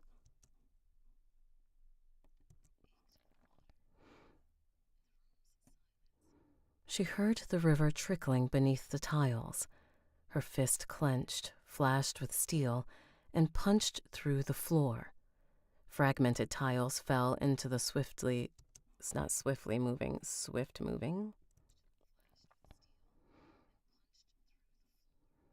Fragmented tiles fell into the swift-moving water, which she scooped up in handfuls and drank. Ice cold and fresh, she quenched her thirst. Then she moved, her swift, hobbling gait keeping her deeper into the ruins, taking her.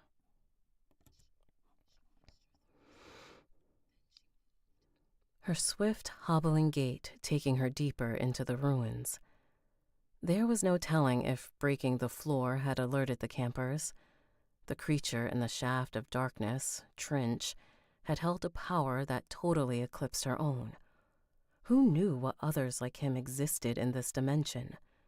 She wouldn't risk a confrontation while recovering, so she moved slow and steady from room to room, checking doorways before entering, hoping to find some tool or potential weapon, but finding nothing but dust and slowly glowing sand.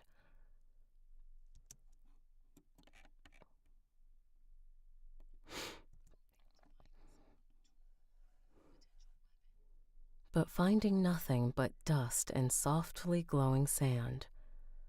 The river sometimes emerged, seen through holes in the floor. Don't be weird.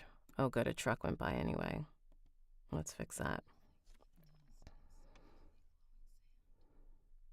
The river sometimes emerged, seen through holes in the floor or flooring a sunken hallway.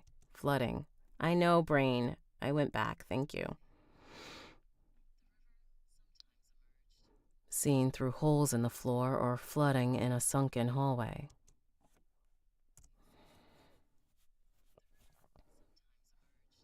Seen through holes in the floor or flooding a sunken hallway, but mostly it was an unseen vein beneath the grit-covered stone. What was this place? The longer she walked, the more the size astonished her. Easily the largest building she'd ever been inside of, including airports. It seemed to be the town of interconnected dwellings. It seemed to be a town.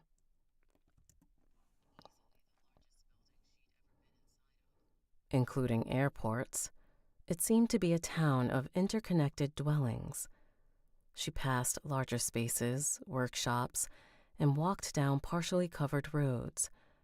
But besides the occasional carvings of chains, she found no clues as to the true nature of this place or the people who once lived here. No matter how long she walked, she seemed to make no progress.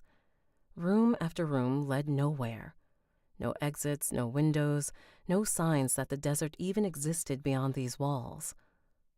Tired and wanting to get her bearings, she stopped and rested on a stone bench in a dusty park. Withered trees stood in ringed garden beds, the pale sky shining through rents in the ceiling, but showing no dunes or any sign she was still in the desert at all.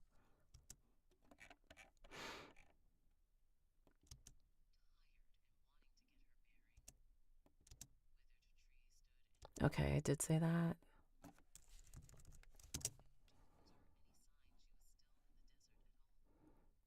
The walls pressed on her, the ceiling too low, the ground too high.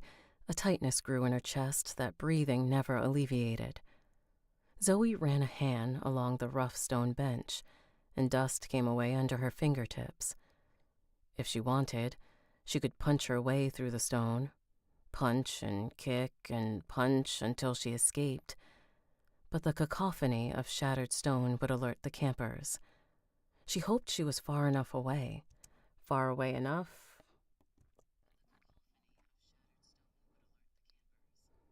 She hoped she was far away enough. Far away enough. Yay, I actually did it right. Hi, Ashley. She hoped she was far away enough, but there was no telling how good their hearing was, or if they were even still in the ruins.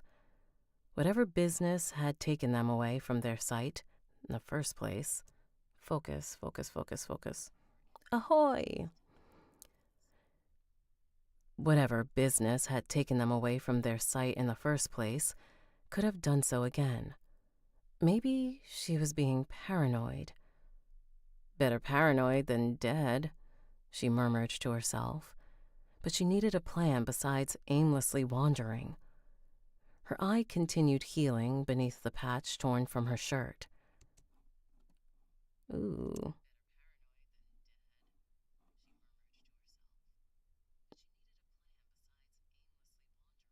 Okay. All done. Her eye continued healing behind the patch torn from her shirt. The tissue in her socket was slowly forming an orb, but it stung whenever she removed the coverings and exposed it to the light. She boosted her vitality when she could, but didn't want to risk her skein hitting 0. She couldn't figure out what was wrong with these ruins. To distract her from her frustration. Let's fix that.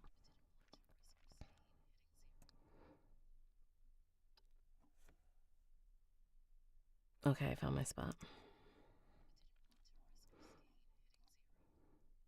She couldn't figure out what was wrong with these ruins. To distract her from her frustration, she examined the glass orb she'd stolen from the campers. Daylight shone through the clear glass and highlighted the red squiggle in the center. It burned in the light as though someone had frozen a burning candle. The chain around her neck twitched. There was a connection there. She brought up the marble to the chain and she brought the marble. Okay, I see something went by. There was a connection there. She brought the marble up to the chain and brushed the glass against the ghostly metal.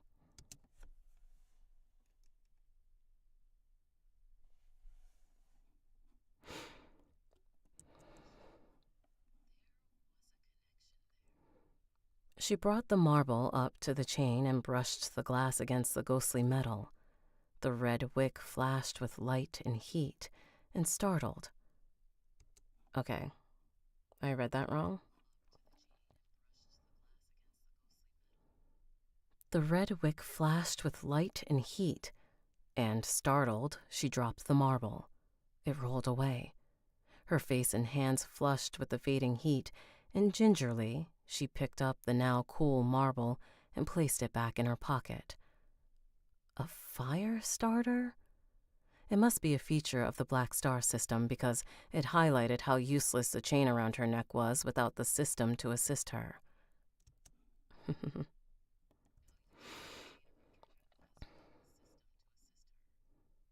The voice distracted her from her thoughts. A voice, not the thought. The voice.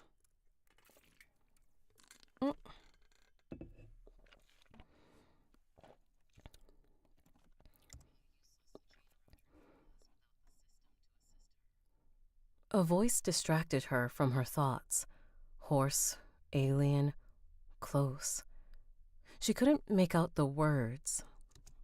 I know, there's a truck going by. I heard you.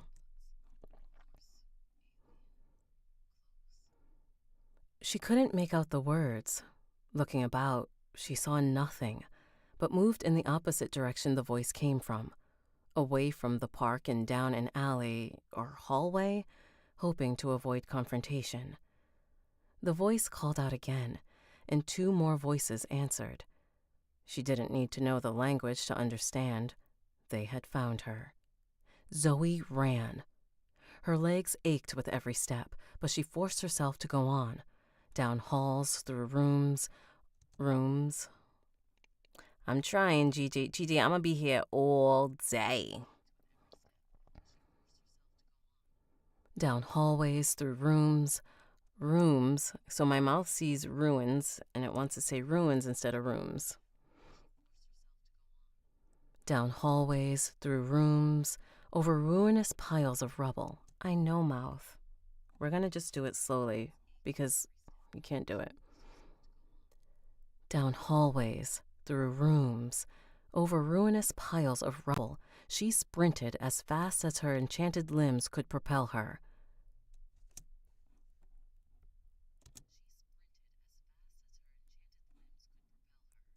Great.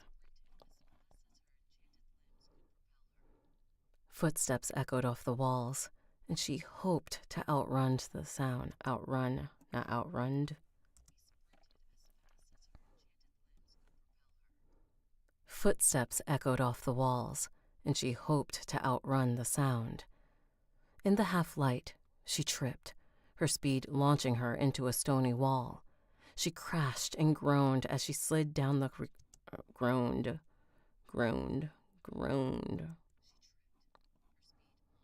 Hydrea.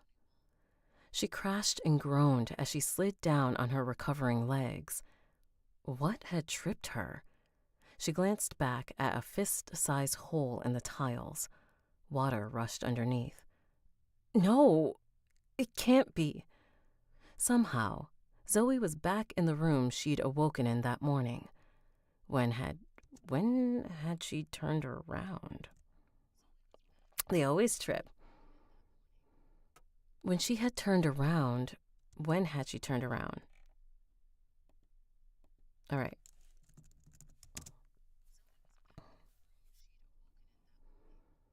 When had she turned around? It made no sense. Voices hollered, closer. She bit back a sigh as she reached out to the black star system. Ding! Well, well, well. Look who's come crawling back. Can you help me? Yes. Zoe waited, but nothing happened. She tried to move the chain around her neck, but it didn't respond. The system said it could help her. She gritted her teeth. This wasn't happening. Will you help me? No. Echoes bounced from every direction, closer, surrounding her. She looked up through the hole in the ceiling at the gray sky and clasped her hands. I hate that word, clasped. We all do.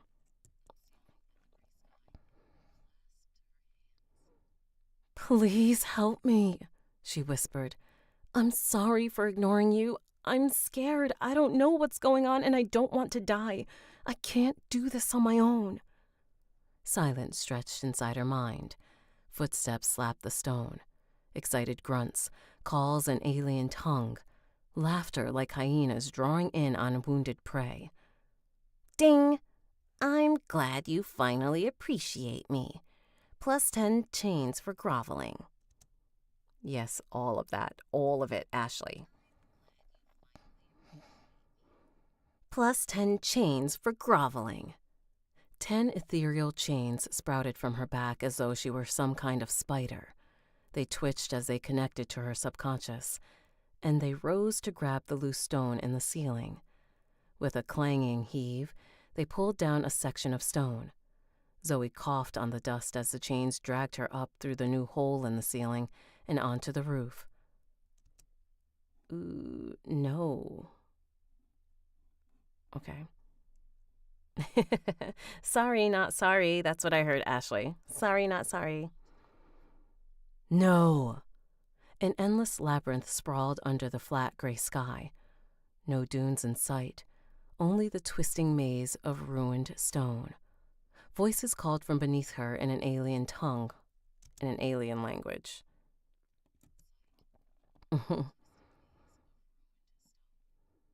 Voices called from beneath her in the alien language, excited, bloodthirsty. Zoe ran. The collapsed houses, the hallways, the cream-colored buildings extended to the horizon in all directions. She leapt where the rooftops had collapsed. Oh, it's not leapt in this book. It's leaped. All the time. She leaped where the rooftops had collapsed, the stone floor passing underneath her. Where arches or shattered rooftops extended, her chains hauled her, flinging her faster and faster. It seemed futile for the pursuing voices. Kept pace. It seemed futile, for the pursuing voices kept pace. A voice hollered. She looked back and saw a green...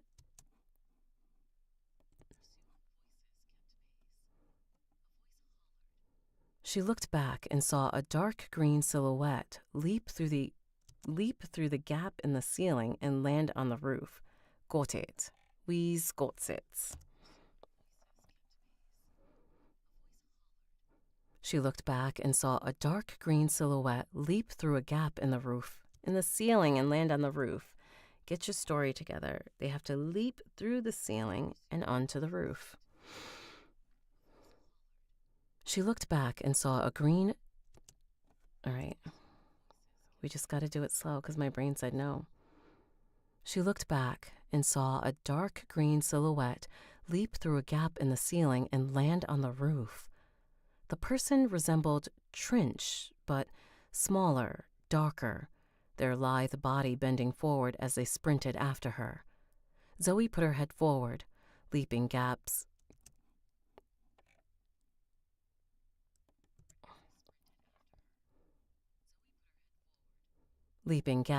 Skidding on dust and sand, begging for some way to escape. But in seconds, a body of dense muscle tackled her. Arms wrapped around her, and together they clashed through a ceiling and struck damp tiles. Ooh, did I add an L instead of clash? I did say clash instead of crashed. Good catch. Her arms wrapped around her, and together they crashed through a ceiling and struck damp tiles. Thank you, Gigi. Gigi adjacent. Breath exploded from Zoe's burned lips as a thin green Sasquatch pinned her to the floor.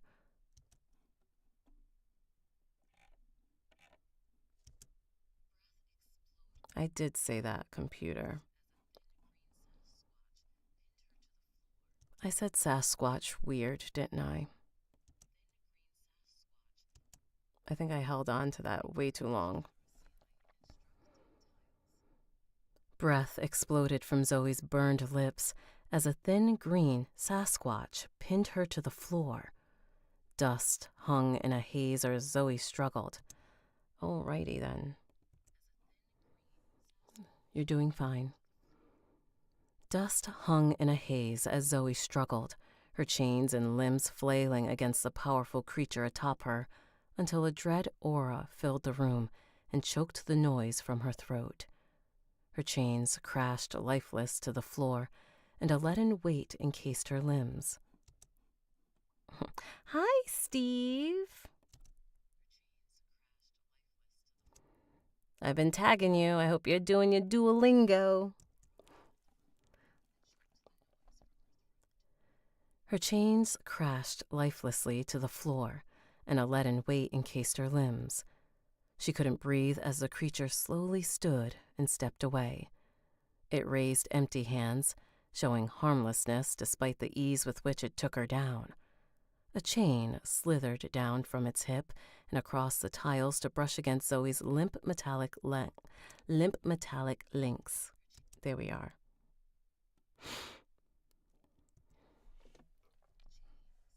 Thank you, Steve. And across the tiles to brush against Zoe's limp metallic links. A spark passed between the metal and the Sasquatch coughed.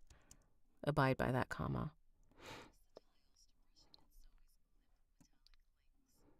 A spark passed between the metal, and the Sasquatch coughed. Double check her voice. Princh.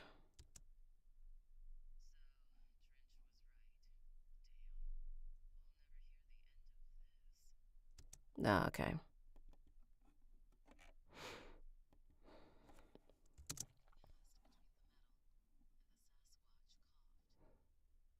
You understand me now, the creature spoke in a hoarse voice.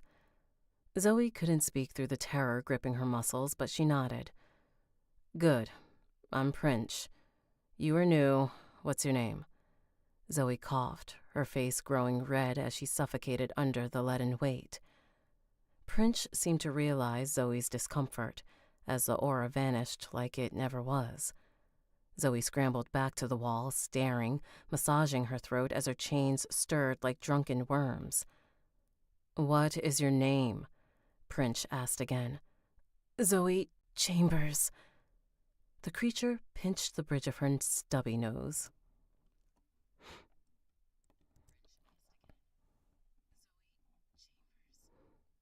The creature pinched. The creature pinched the bridge of her stubby nose in the universal sign of exasperation. So, Trench was right. Damn, we'll never hear the end of this, she sighed.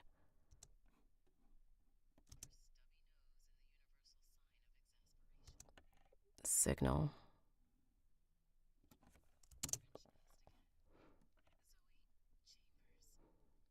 The creature pinched the bridge of her stubby nose in the universal signal of exasperation.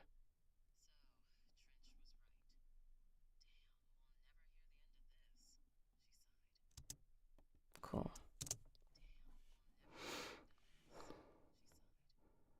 Well, Zoe Chambers, you're officially in our custody. Zoe wanted to run, but where would she go? How could she escape? She forced herself to meet the creature's yellow eyes. "What do you want with me?" Trench smiled, a grin. This is supposed to say Prince instead of Trench. Error in the book. Prince smiled, a grin of gray overlapping teeth. "You're our key to escaping purgatory."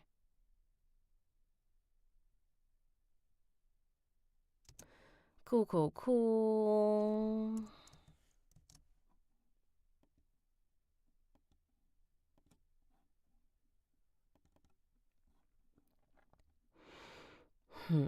Take a sippy sip.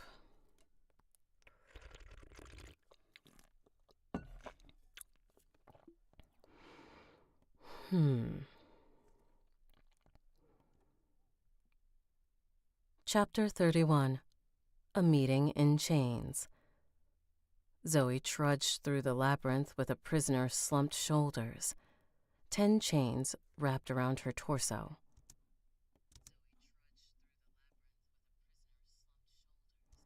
Oh, okay. That's fine. Sippy sip. 10 chains wrapped around her torso, a weight she could only bear with her might, and though the chains twitched, they remained docile, unresponsive. A chain around her neck ran behind her like a leash and connected to Prince. "Turn right," Prince said, then straight ahead. Prince acted as though the leash between them was perfectly natural.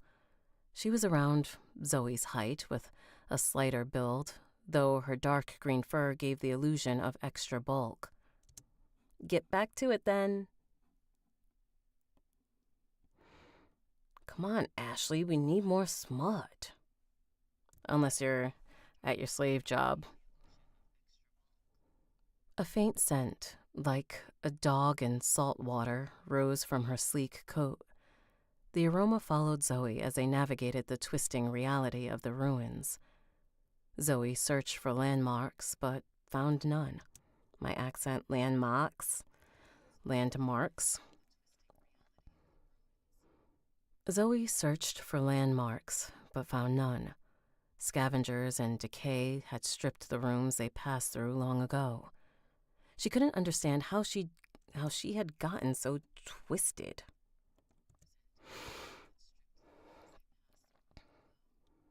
She couldn't understand how she had gotten so twisted around after that day of careful travel.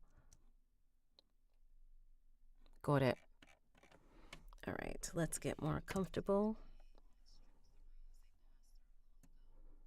She couldn't understand how she had gotten so twisted. Mouth. She couldn't understand how she had gotten so twisted around that after a day of careful travel, She'd ended up back where she'd camped the night before. Her sense of direction was fine, so she blamed magic, which lately seemed to be the leading cause of problems in her life. "What are your plans for me?" Zoe asked after walking for a while. "We still need to straighten out the details. I bet you fell here the same as me." She is aloof. "We still need to straighten out the details. I bet you fell here same as me," Zoe said with a glance over her shoulder. "So why don't we—" The chain around her neck tightened, and she stumbled, grasping. She commanded the chain to release her, but couldn't overthrow Prince's control. The weight around her torso dragged her down, but her trembling knees refused to fall. Prince arched a wispy eyebrow at Zoe's defiance. "Think you're tough enough to call the shots?" Prince smiled. "Right now, you have 2 little bags inside your chest that desperately need air. You have a vitality of what?" She squinted. 20, 25, no, 20. So choking will burn, but you won't lose consciousness for a few minutes. When you do, if you continue to lack air, you'll die. All I'm doing is using 1 chain. The Black Star system saw fit to grant you 11, but you can't even use them." Zoe glared and clawed at the chains. Minutes ticked by as she tried to breathe, to speak, but only a squawking sound left her scarred lips as the last of her air left her lungs. Squeaking, not squawking.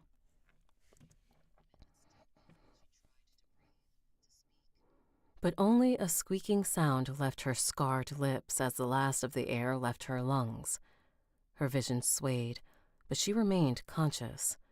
Advanced vitality created torture instead of knocking her unconscious. Her knees gave out, but she did not fall. The chain around her neck held her upright like a noose. Prince smiled and raised the chain until Zoe's toes hung above the ancient tiles. What a bitch.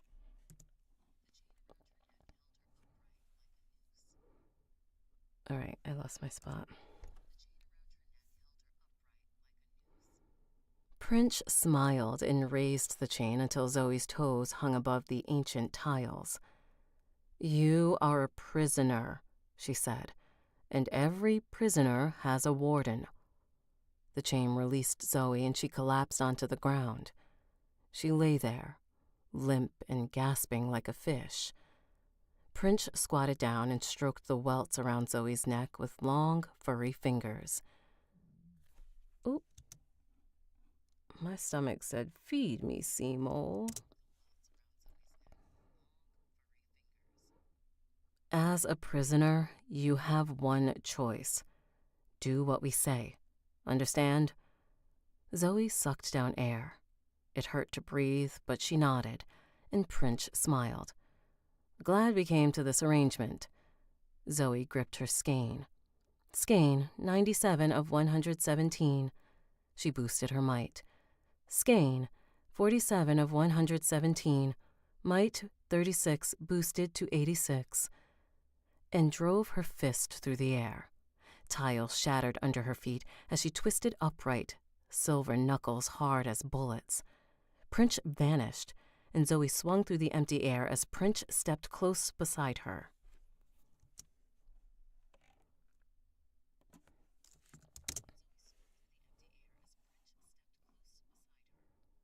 Zoe tried to spin and kick, but her momentum drove her fist into the stone wall. Dust exploded as her arm got buried up to her elbow in ancient masonry. She tugged, squinting against the dust. Something moved in her peripheral vision.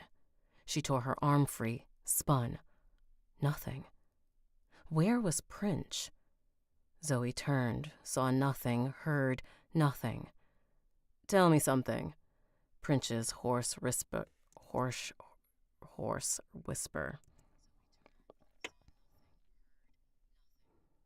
"Tell me something." Prince's hoarse whisper came right beside Zoe's ear. Zoe's eyes widened, and she kicked to the side.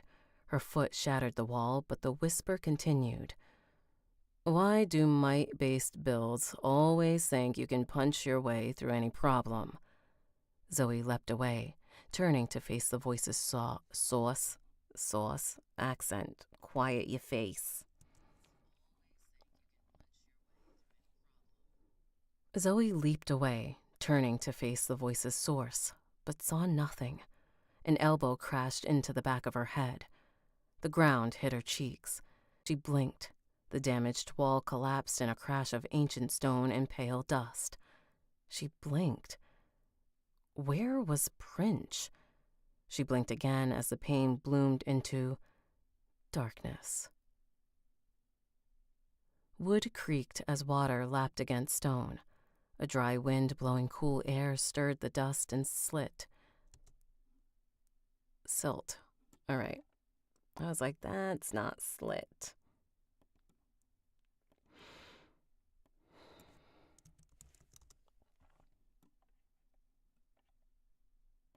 Silt. Thank you. Thank you. Silt. A dry wind blowing cool air stirred the dust and silt. Silt. It's silt.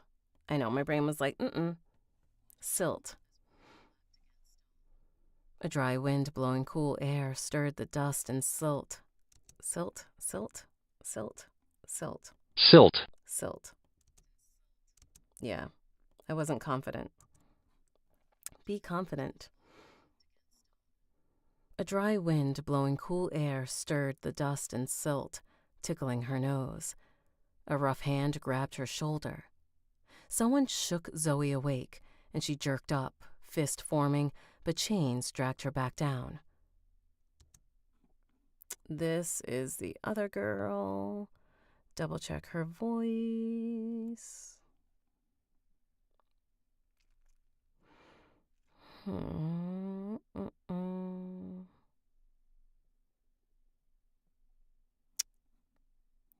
Thanks.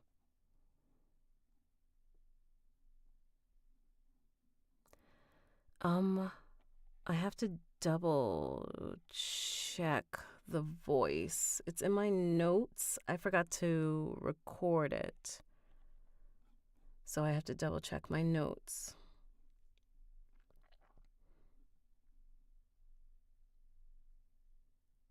Oh, right.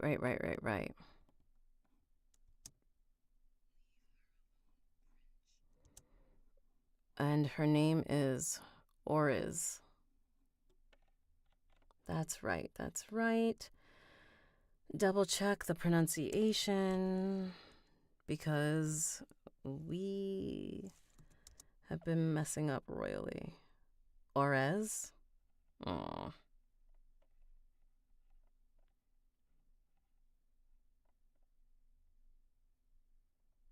Why? All right, hold on. We have to double check this pronunciation. I'm pretty sure I put it as, pause you.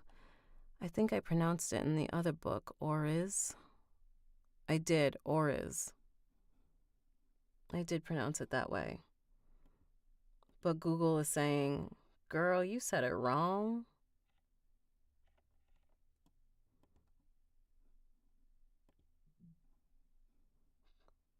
Oriz. Oriz. Okay, we're gonna leave it. Oriz. Cool. And it's high and ringing. I remember now. It is almost lunch. Erica, can you hear my stomach getting all growly? It is lunchtime, though. Because it is getting loud.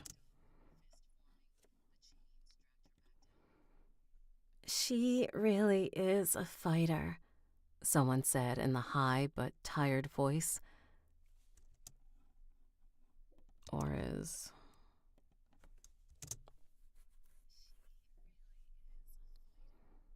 Someone said in a high but tired voice. Zoe turned her head. the only part of her body not chained to the heavy blocks of masonry forming the crude dock. The river flowed from under the dock, a part... You are watching the time. Taking care of me, bestie. A part of a ruined labyrinth that stretched away. All right, yeah. Also, my brain is probably like, we need carbs, some type of calories. A part of the ruined labyrinth that stretched away from the horizon and continued winding through the dunes. It grew wider in the distance as the river trickled in and fed its girth. Giggity. All right.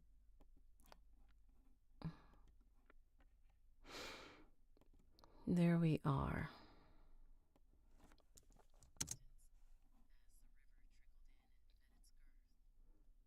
Trees resembling sickly palms grew along the banks.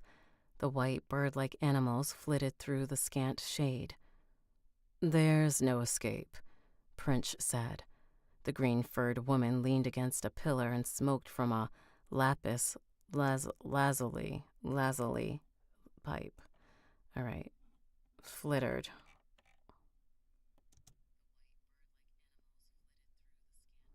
Flittered.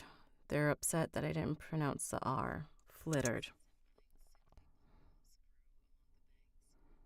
And nope. Control Z. Try it again. Hi, Carmen. And white bird-like animals flittered through the scant shade. Carmen, did you get your computer fixed? Or we don't have to talk about it.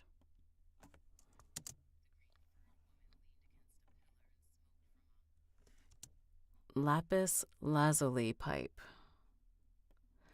We're double checking so this doesn't come back in a pickup. Lapis lazuli. Lapis lazuli. All right, I had it right. Let's go back. Lapis lazuli. The green-furred woman leaned against a pillar and smoked from a lapis lazuli pipe. Hazy black smoke dribbled over the bowl and fell toward the sandy floor. Being a fighter is only admirable if you can win, she continued as black smoke cascaded from her nostrils. My stomach is hungry. If you can fight.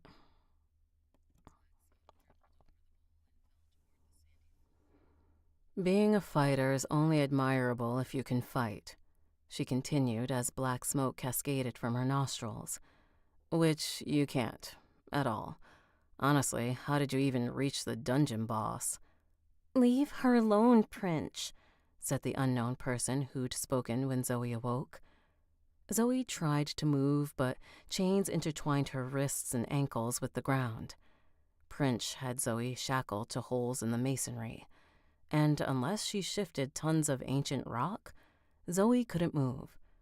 Even if she strained, Zoe had no doubts Prince would subdue her again.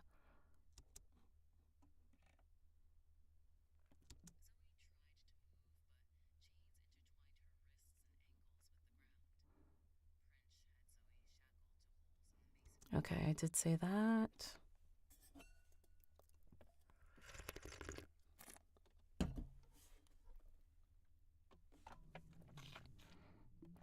All right, stomach, don't be disrespectful.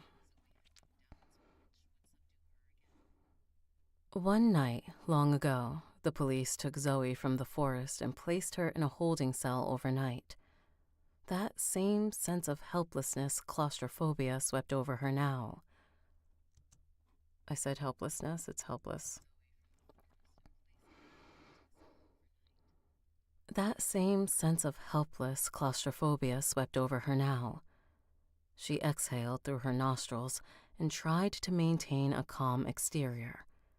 The other speaker moved into view, an androgynous human with high cheekbones, long corn-colored hair, and eyes like dirty honey. Her skin was a subtle gray, as though she had poor circulation. A long indigo gown swept a pattern on the sandy floor.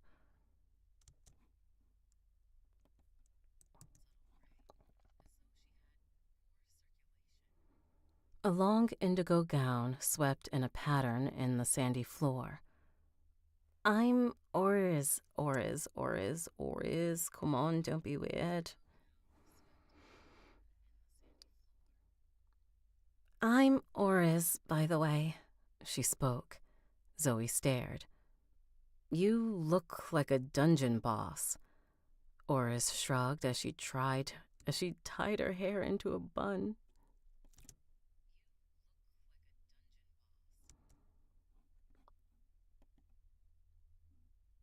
Ah, okay, I see.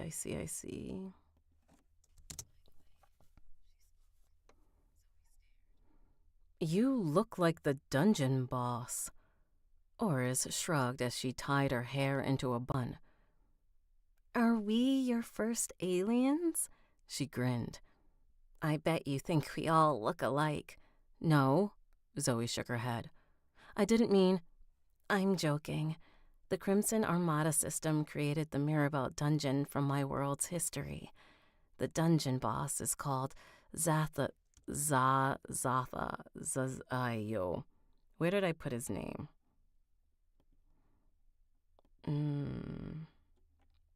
I wrote his name down. Zazatha. There we go. Zazatha. The dungeon boss is called Zazatha. He's the same race as me, but he died 1,000 years before I was born. He was a ruthless priest who drowned his congregation for power, and the dungeon is his punishment? Well, it is a dungeon. Oh, you really don't know how anything works, do you? Let me guess. You heard a voice in your head and then everything fell apart? Too slow to join the tutorial? Barely survived horrific encounter after horrific encounter until you... what? Stumbled into a dungeon? She frowned and looked at Prince, who shrugged. That makes sense to me, Prince said. Doesn't explain why she's alive, but it explains why she integrated a damn dungeon quest item. She's like, am I always gonna have to defend this decision? It gave more attributes. It gave more attributes, Zoe mumbled. They both stared at her. Prince tittered. Orzes laughed. Zoe blushed as both aliens guffawed until Prince coughed and heaved up thick black spittle. Don't make me laugh when I'm choking, she said as she hawked a dark glob onto the river. Blech.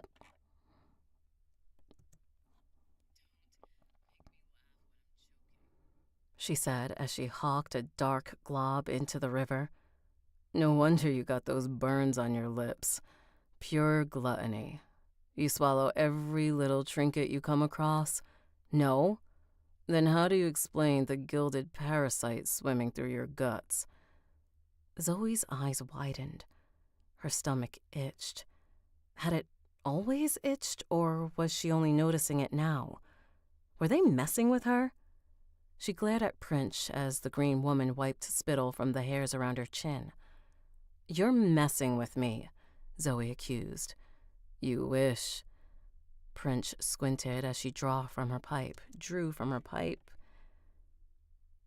And there's a truck going by. Car.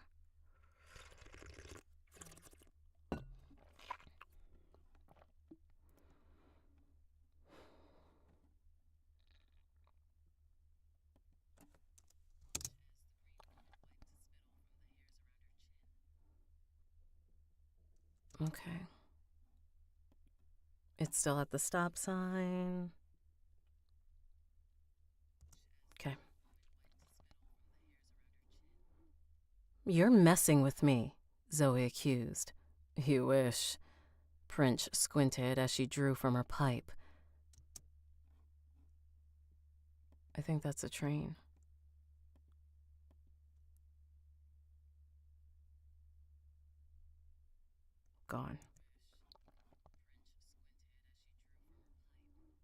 Something rippled across Zoe's skin as Prince flexed her willpower and accessed her system. With a flickering gesture, Zoe received a notification. Eyes of the Healer.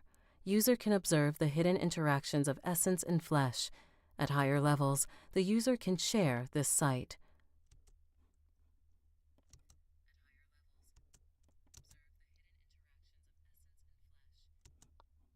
Cool.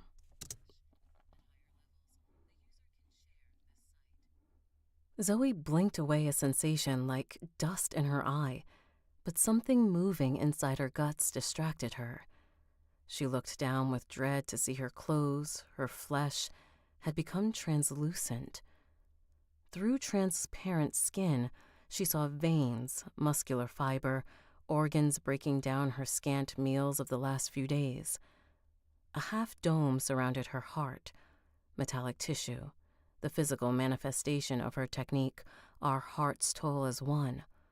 And throughout her body, long threads of glinting metal and reflective mirror interwove themselves with her mundane anatomy. This essence shone... Breathe.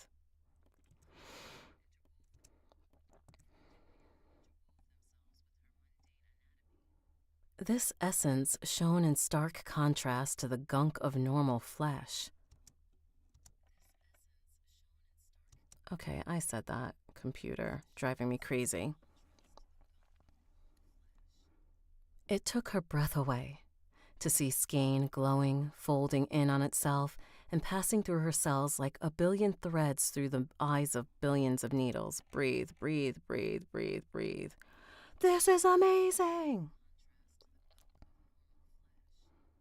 It took her breath away to see skein glowing, folding in on itself, and passing through her cells like a billion threads through the eyes of a billion needles. Amongst the wonders of her body, something malignant. Hi, thanks, brain. Good job.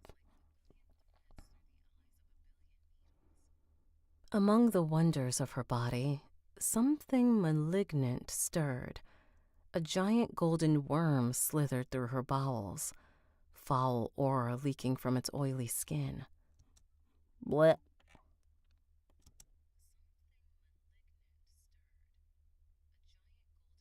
A gigantic. Hi, Arcus. A gigantic golden worm slithered through her bowels, foul aura leaking from its oily skin. A foot long, thick as a garden hose, nosing through her intestines.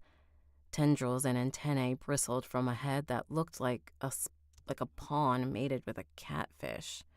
Oh yeah, that's right. Tendrils and antennae bristled from a head that looked like a prawn mated with a catfish. These whiskery feelers tickled Zoe's insides, and she bucked, horrified, trying to move herself away from what squirmed inside her. Truck.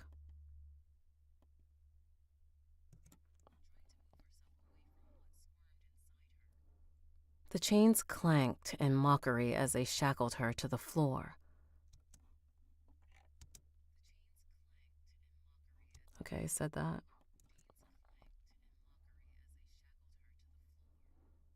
The worm turned two dull white eyes toward her own. Zoe saw the bile rising from her stomach toward her throat. Get it out of me! I can't. Prince waved a hand and the technique canceled.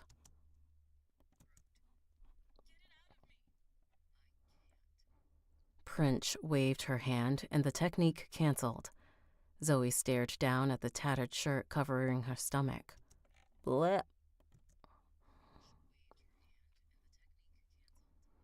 Zoe stared down at the tattered shirt covering her stomach. Her skin, once more dark brown and opaque. The feeling of gilded whiskers persisted as a shiver-inducing memory. Please remove it, Zoe begged. I'll do anything. If you didn't want it inside yourself, then you shouldn't have eaten the cursed item. What was it anyway? Zoe racked her brain. Did she even remember? Wait. It's Zazatha's earring. All right, focus. It was Zazatha's earring. I bit his ear off before he threw me down the shaft. Why would you do that? Orz asked. He was going to kill me. Why wouldn't I? Orz's and Prince exchanged. Mouth, I know you're tired, and we're going to take a breaky break. Orz's and Prince exchanged another glance, and Orz's gestured toward Zoe. Eh? Fine. I like her, Prince said as she pinched her fingers a quarter apart. This much. That's enough. Don't talk about me like I'm not here. Orz's crouched beside Zoe. 2 things. Oop, that's Orz's.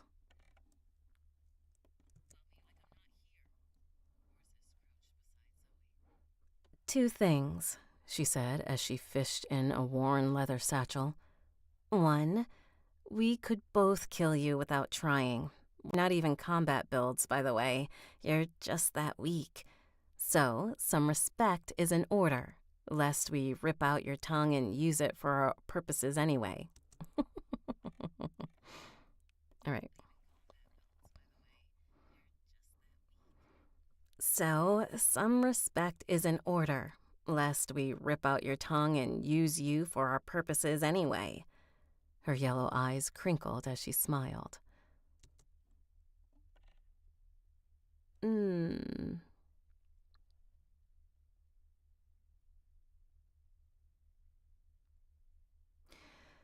It says Orzitz crouched, but it is Prince that is speaking. All right, let's double check the prep. What chapter are we on? We're on chapter 31.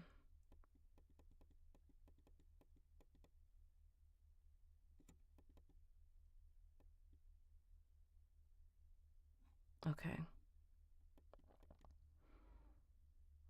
Get it out of me. Why would I do that? Okay, it is Prince. It's Prince. So let's fix that.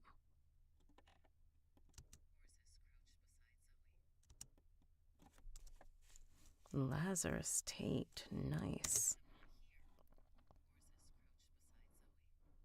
2 things, she said as she fished in a worn leather satchel. I feel like that should say Prince. I think that is an error in the text.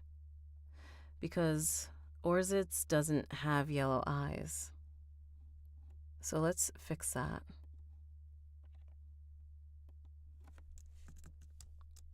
Come on, truck.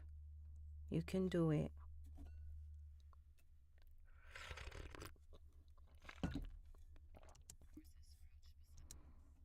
We're gonna say Prince.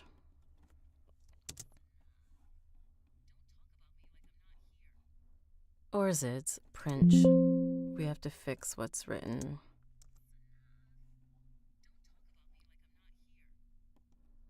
Prince. They're doing more shit outside.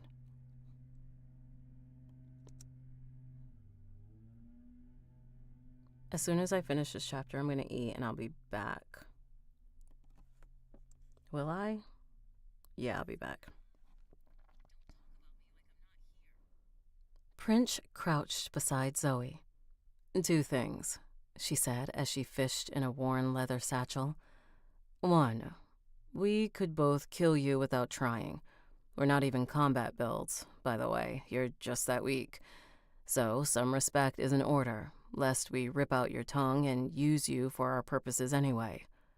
Her yellow eyes crinkled as she smiled. And before you think about it, yes, there are injuries vitality won't fix. The scars on your lips are a testament to that. She produced a cork-stoppered vial with a thimble of rich red liquid. I like how my mouth is like, what? She produced a cork-stoppered vial with a thimbleful. You're welcome. She produced a cork-stoppered vial with a thimbleful of rich red liquid. And 2. We really aren't that bad, just desperate. How desperate? Desperate enough to put our fates in the hands of a complete and utter stranger. Not just a stranger. I did say other instead of utter. That's strange. Desperate enough to put our fates in the hands of a complete and utter stranger. Not just a stranger, but someone who doesn't even understand the most basic principles of the system that has blessed them. She pulled the cork from the vial. Try to see things from our perspective, huh? Have a little empathy. It will make everything easier. It was outrageous that Prince was preaching empathy while Zoe lay chained to the floor, but instead of ranting, Zoe focused on the question at hand. What's in the vial?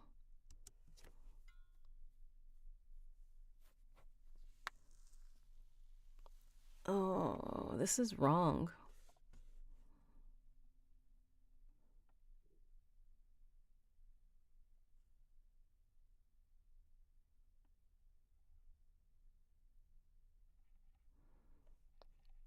I think this is backwards.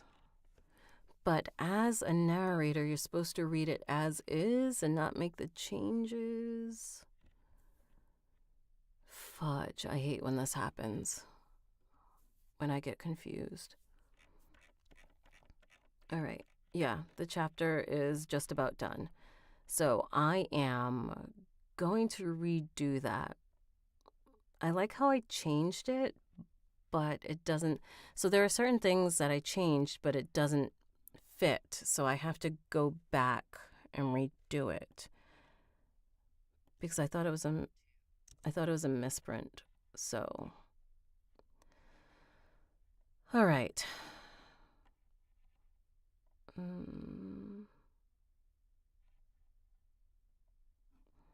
All right, we're gonna fix this, and then I'm gonna go eat.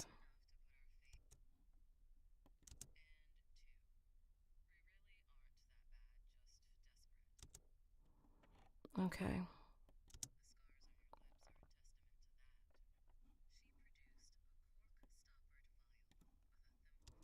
All right. All right, so yeah, we have to go back a whole 2 minutes. Let's just not change it and keep it as is. Orzes crouched beside Zoe. 2 things, she said as she fished in a worn leather satchel. 1, we could both kill you without trying. We're not even combat builds, by the way. You're just that weak. So, some respect is in order, lest we rip out your tongue and use you for our purposes anyway. Her yellow eyes crinkled as she smiled. And before you think about it, yes, there are injuries vitality won't fix.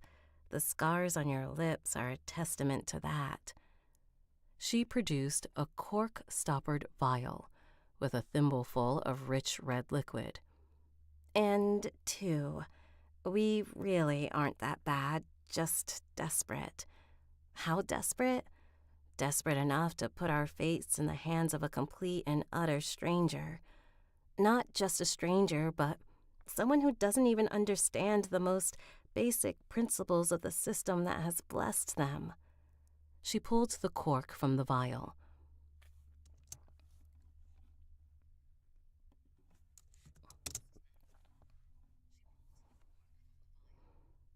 Try to see things from our perspective, yeah? Have a little empathy. It will make everything much easier. It was outrageous that Oriz was preaching empathy while Zoe lay chained to the floor, but instead of ranting, Zoe focused on the question at hand. What's in that vial? Oriz held it above Zoe's face. This is a healing potion, she explained. It will fix your eye and any other scrapes and bruises. We need you in peak condition if you're going to row us back to the tavern. Airplane.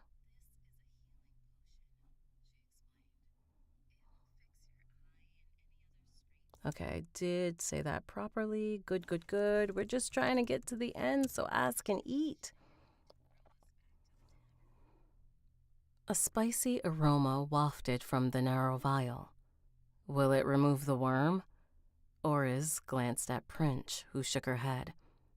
Sorry, Oriz grimaced. We'll help you with the parasite later, but don't think of your little passenger. I know. I'm looking at my text messages. We'll help you with the parasite later. Why don't you think of your little passenger as self-inflicted leverage? Now, she said as she waggled the vial. Open up. How do I know it's not poison? Why waste poison on someone chained to the floor? Zoe sighed. Fine. She opened her scarred lips and Orz's tilted the vial. A thick droplet beaded the rim before plummeting through the air like a piece of lead. It struck Zoe's tongue with an explosion of spice, rich umami, and sickening diesel, like a Bloody Mary made with salsa and methanol. The drop slid down her throat of its own accord, and a single tear left her eye as she remembered the drink she shared with Bella. She hoped she would see her champions again, and soon. She hoped... I said champions instead of companions. Hi, Shiloh. She hoped she would see her champions again. Companions.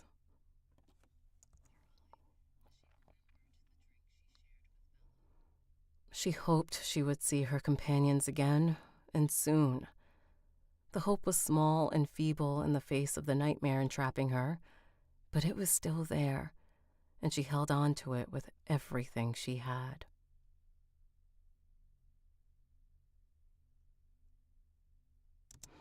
Food.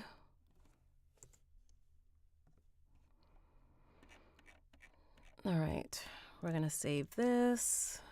I'm gonna get some food. Oops, I'll be back.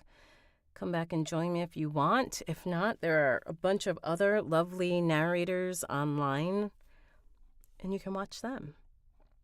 But until then, see you.